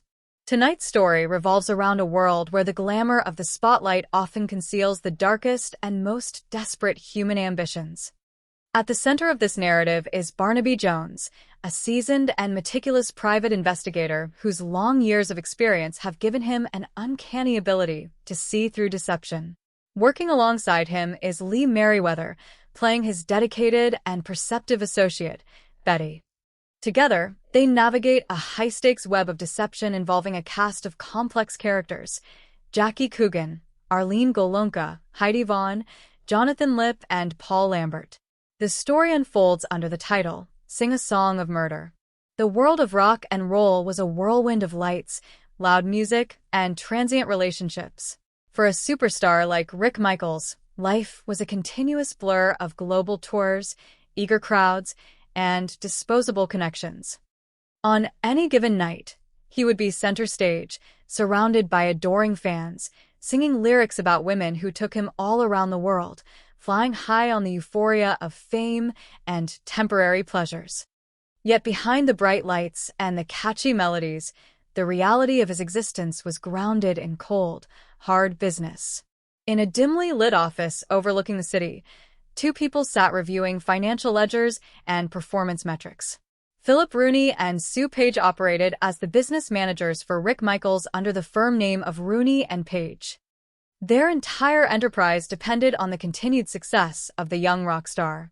As Sue Page flipped through the latest accounting records, her face hardened. Nearby, a gentleman named Mr. O'Rourke offered a dry observation regarding the dynamic between the managers and their primary client. He pointed out the obvious hierarchy in the relationship, suggesting that Rick was the main source of sustenance, while the managers merely scavenged off his success. Sue Page did not appreciate the comparison, but she could not deny the underlying truth. Rick Michaels was the whale, and they were entirely reliant on his momentum. She made it clear that her decision was definite, bidding Mr. O'Rourke a terse farewell as he departed into the hallway. Outside the main house near the pool area, a crew member named Smitty was keeping watch over the grounds. He noticed that Rick had been spending time with the same young woman, Gloria, for 2 consecutive nights. Smitty commented to Gloria that Rick seemed to be settling down, a rare occurrence for a star known for his unpredictable lifestyle. Gloria smiled, thanking Smitty while assuring him that everything was under control. Inside the pool house, the atmosphere was charged with tension. Gloria attempted to draw Rick close, expressing her affection, but Rick responded with his usual playful detachment. He teased her, playfully daring her to come and get him before stepping out toward the edge of the empty swimming pool.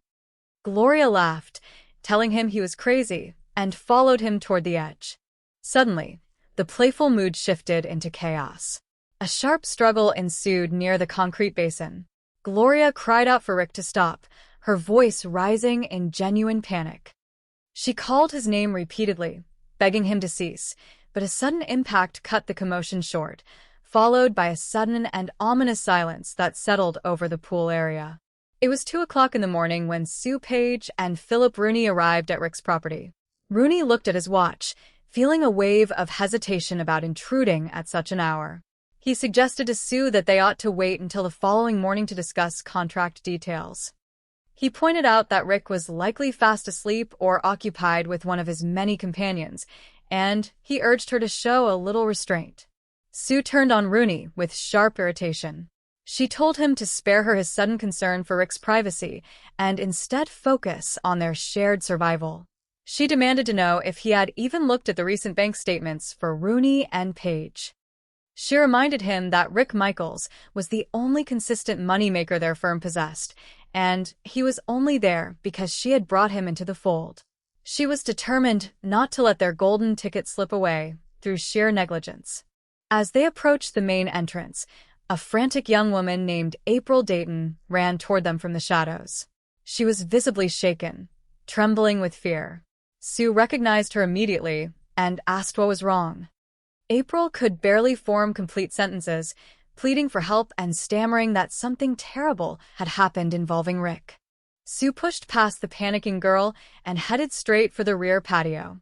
She called out Rick's name, her voice echoing off the concrete walls. When no one answered, she moved closer to the edge of the pool. Rooney followed closely behind her, asking where Rick could be. Sue suddenly stopped dead in her tracks. She reached back and shielded the view from those behind her, instructing them not to look. Down at the bottom of the drained pool lay the motionlessness form of Rick Michaels.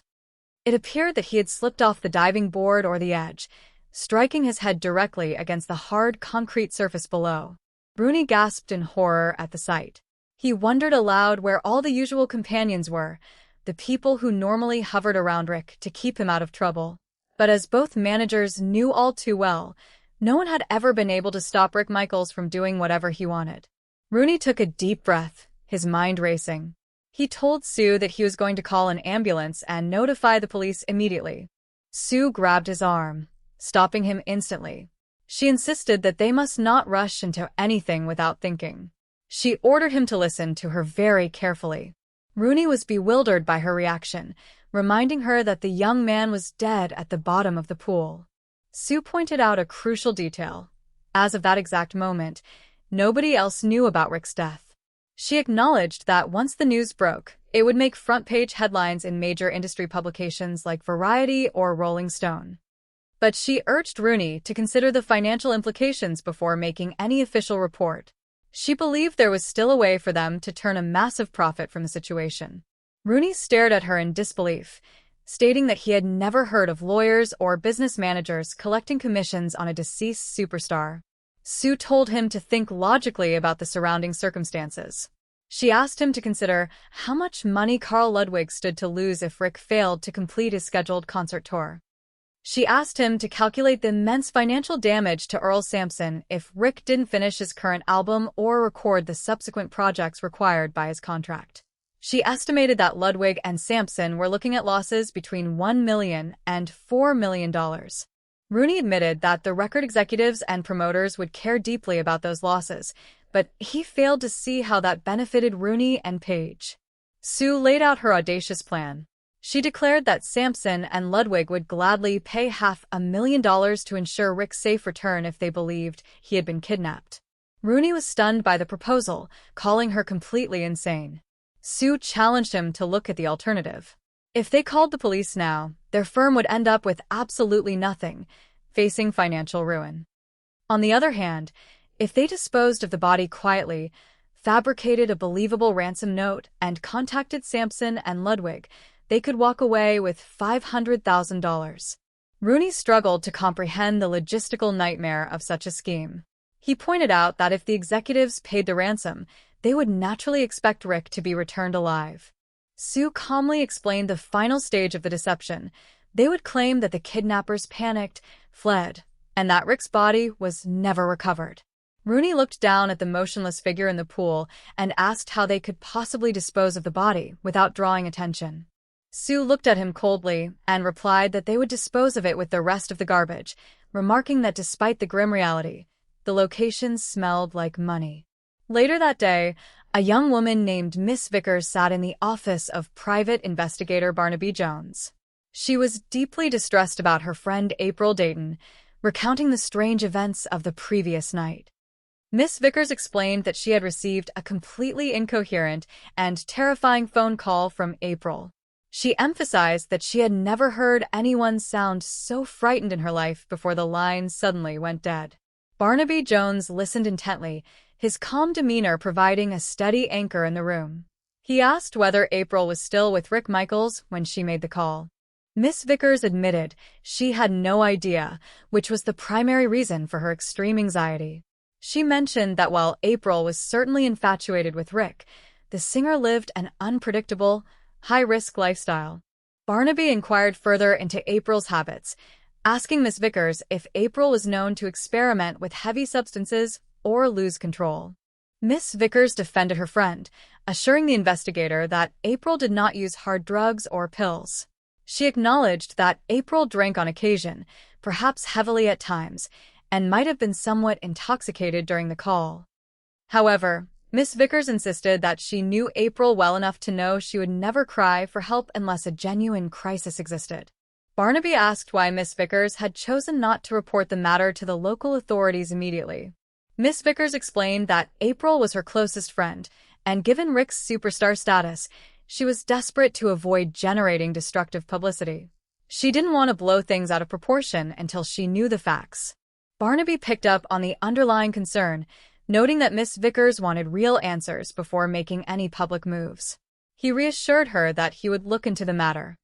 He requested any known addresses for Rick Michaels, noting with a quiet touch of dry humor that a star's address and the local unemployment office were two locations people rarely forgot. Shortly thereafter, a tense meeting took place at Rick Michaels' residential property.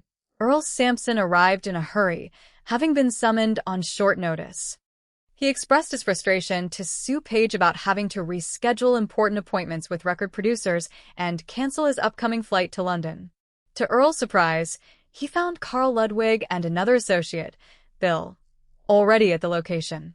Carl explained that he was there for the exact same urgent reason, as his upcoming concert bookings were now in jeopardy. Sue Page instructed Earl to have his secretary cancel his flight immediately using the car phone. Once the administrative details were cleared, Earl demanded to know what had happened to their star attraction. Sue dropped the devastating news. Rick Michaels had been kidnapped. Earl and Carl were stunned. Earl struggled to process the information, asking if Rick was safe and whether this could possibly be some elaborate prank. Philip Rooney stepped forward to explain the timeline. He stated that he and Sue had arrived at the house around 10 o'clock that morning after meeting with Bill at the office at 9 to review concert notes. Upon searching the premises, they discovered a ransom note demanding money, with no sign of Rick anywhere on the property. Furthermore, the bed had not been slept in. Carl asked if Rooney and Page had alerted the Federal Bureau of Investigation or the local police department. Sue quickly intervened, explaining that they felt an immediate obligation to contact the primary financial backers first. She argued that as Rick's closest professional partners and the heads of the companies holding massive investments in his career, they deserved to be informed before official authorities were brought into the loop. Bill expressed skepticism, suggesting that involving private individuals instead of trained law enforcement was a dangerous waste of precious time. Sue and Philip strongly counterargued, warning that if the police or federal agents were brought in, the kidnappers would panic and harm Rick, exactly as threatened in the ransom note. Carl agreed with Sue's reasoning, emphasizing that they could not afford to take any risks with Rick's life. He proposed that they pay the required ransom, secure Rick's release safely, and only then involve the authorities to track down the perpetrators. The discussion then turned to the source of the ransom money.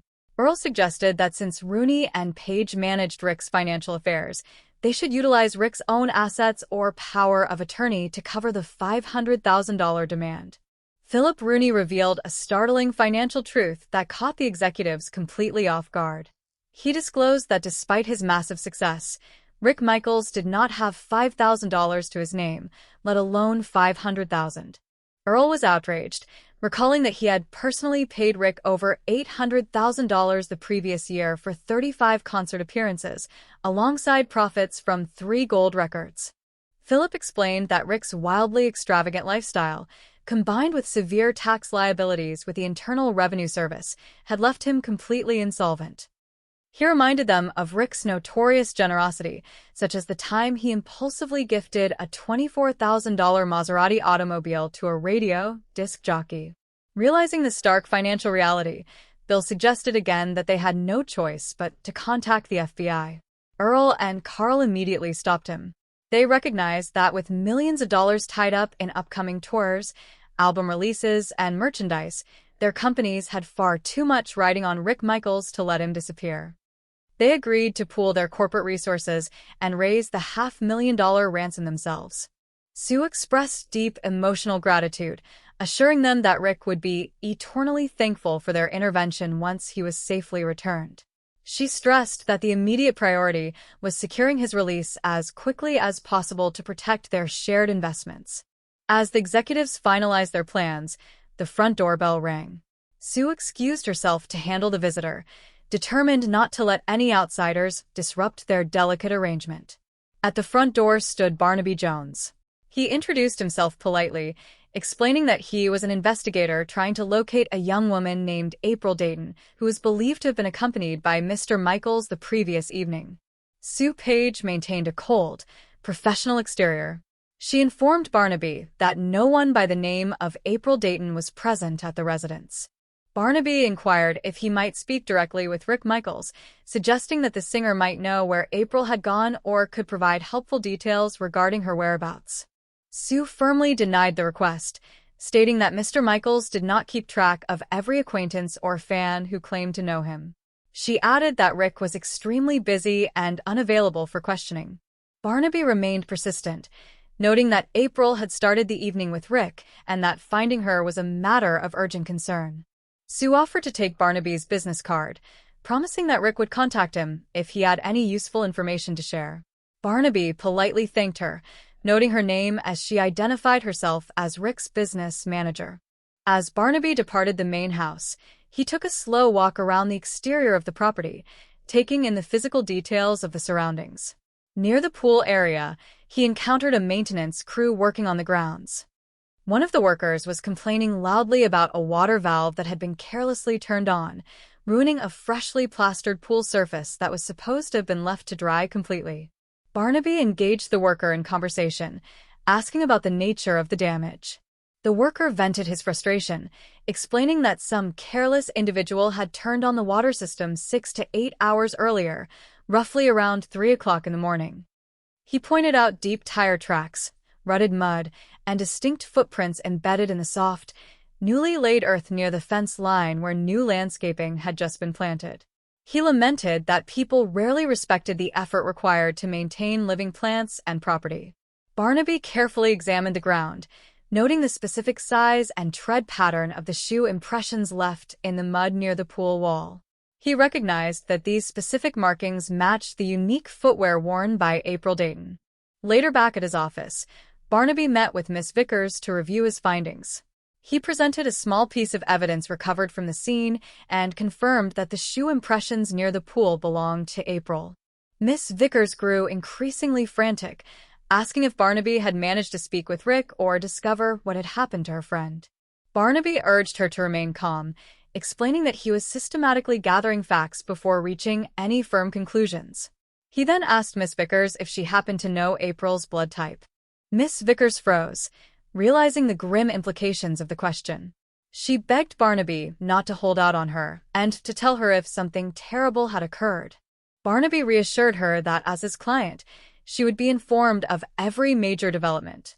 He explained that checking basic medical records was simply standard investigative procedure. Miss Vickers searched through her purse and retrieved an emergency medical identification card belonging to April. She confirmed that April had type A blood. Furthermore, She pointed out a detail recorded on the card. April was a diabetic who relied on a daily prescription medication called Oronase to manage her condition. She emphasized that if April went without her medication, she would quickly become severely ill. Barnaby immediately called his office assistant, Betty, instructing her to contact a local physician named Dr. Floyd Hemmings in West Los Angeles. He directed Betty to alert the doctor and regional pharmacies so that if April Dayton or anyone else attempted to refill a prescription for Oronase, Barnaby's office would be notified without delay. Miss Vickers expressed deep concern that if April was too terrified or disoriented to seek official medical help, she might turn to shady acquaintances on the street to obtain medication under the counter. Barnaby asked who among April's circle might handle such requests. Miss Vickers mentioned an individual known simply as Smitty, a streetwise contact who went by the single moniker of Smith. She explained that Smitty was the primary person people in their social circle approached when they needed unprescribed assistance or discreet favors. Barnaby agreed that they should track down Smitty immediately.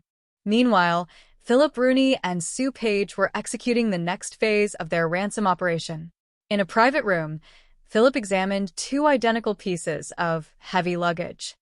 He explained to Sue that he had purchased one bag with cash from a standard department store and acquired the matching twin using a credit card from an upscale luggage boutique in Beverly Hills. Philip expressed extreme nervousness about the operation, wishing the entire ordeal was over. Sue reassured him, maintaining absolute focus on the plan. She pointed out that in exactly 30 minutes, they were scheduled to receive their first automated instruction call from the fake kidnappers. She instructed Philip to ensure that Earl Sampson or Carl Ludwig remained by her side to witness every step of the drop, cementing the authenticity of the extortion in the minds of the financial backers.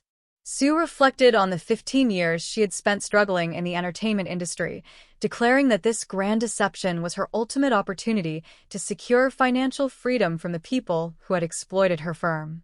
Across town, public interest in Rick Michaels was growing as his professional commitments began to unravel. Scheduled recording sessions were unexpectedly postponed without new dates, a major live performance in Palo Alto was abruptly canceled, and television networks were left without updates regarding planned guest appearances. In his lab, Barnaby reviewed initial forensic reports regarding the physical evidence gathered from the pool area.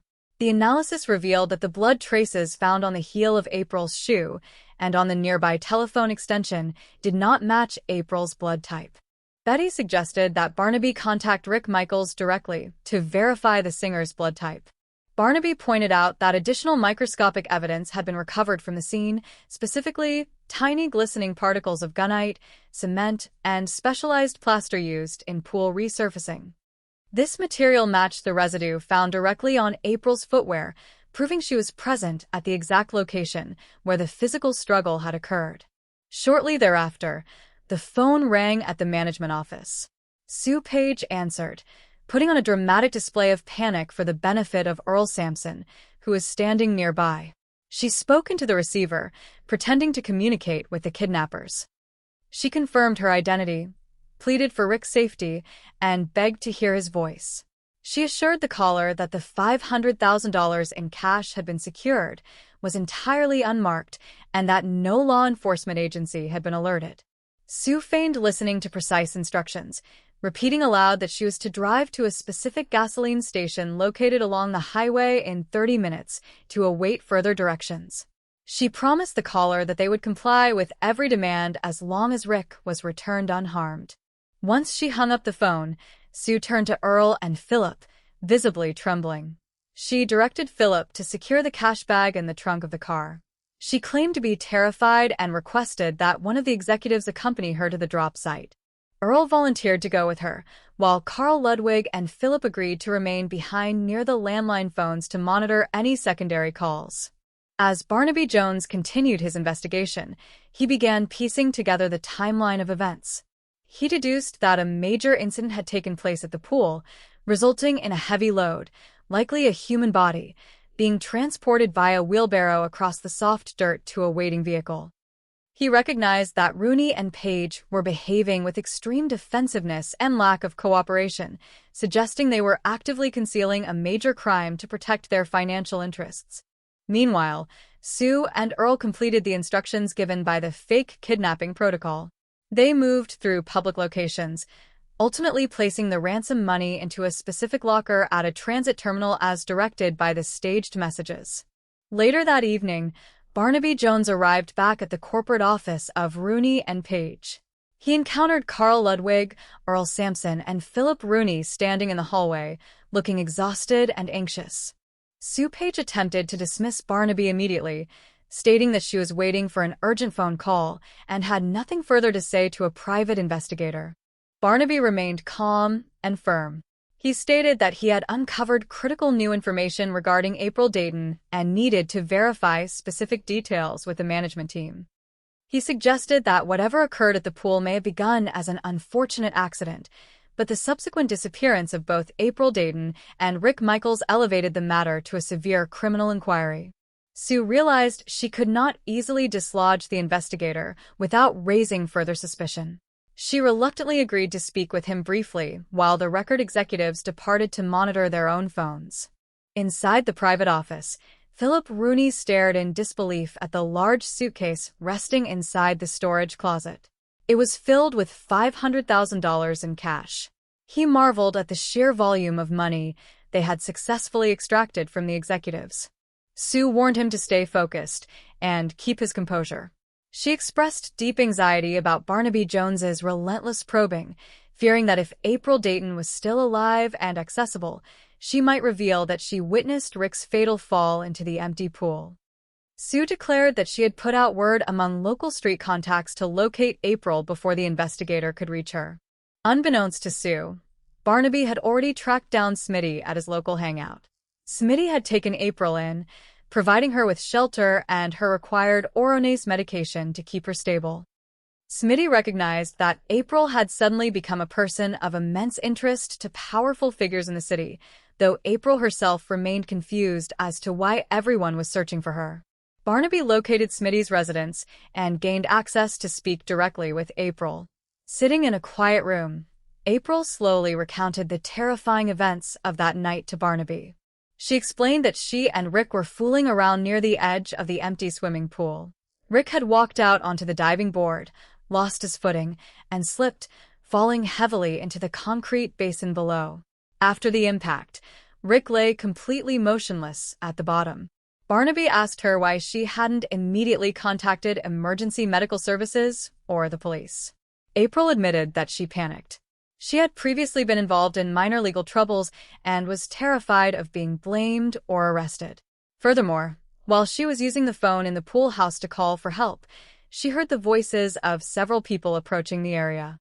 Fearing the incoming crowd, she hung up the receiver and fled into the darkness, assuming the newcomers would care for the injured singer. Barnaby pressed her on the specific details, asking what kind of voices she had heard.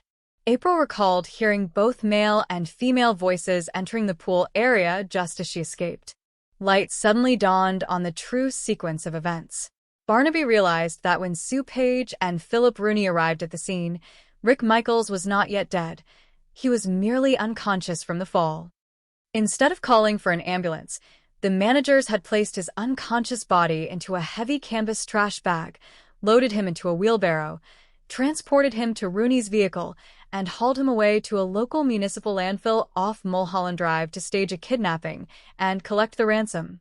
Back at his laboratory, Barnaby conducted a crucial chemical test on physical debris recovered from the tires of Philip Rooney's automobile.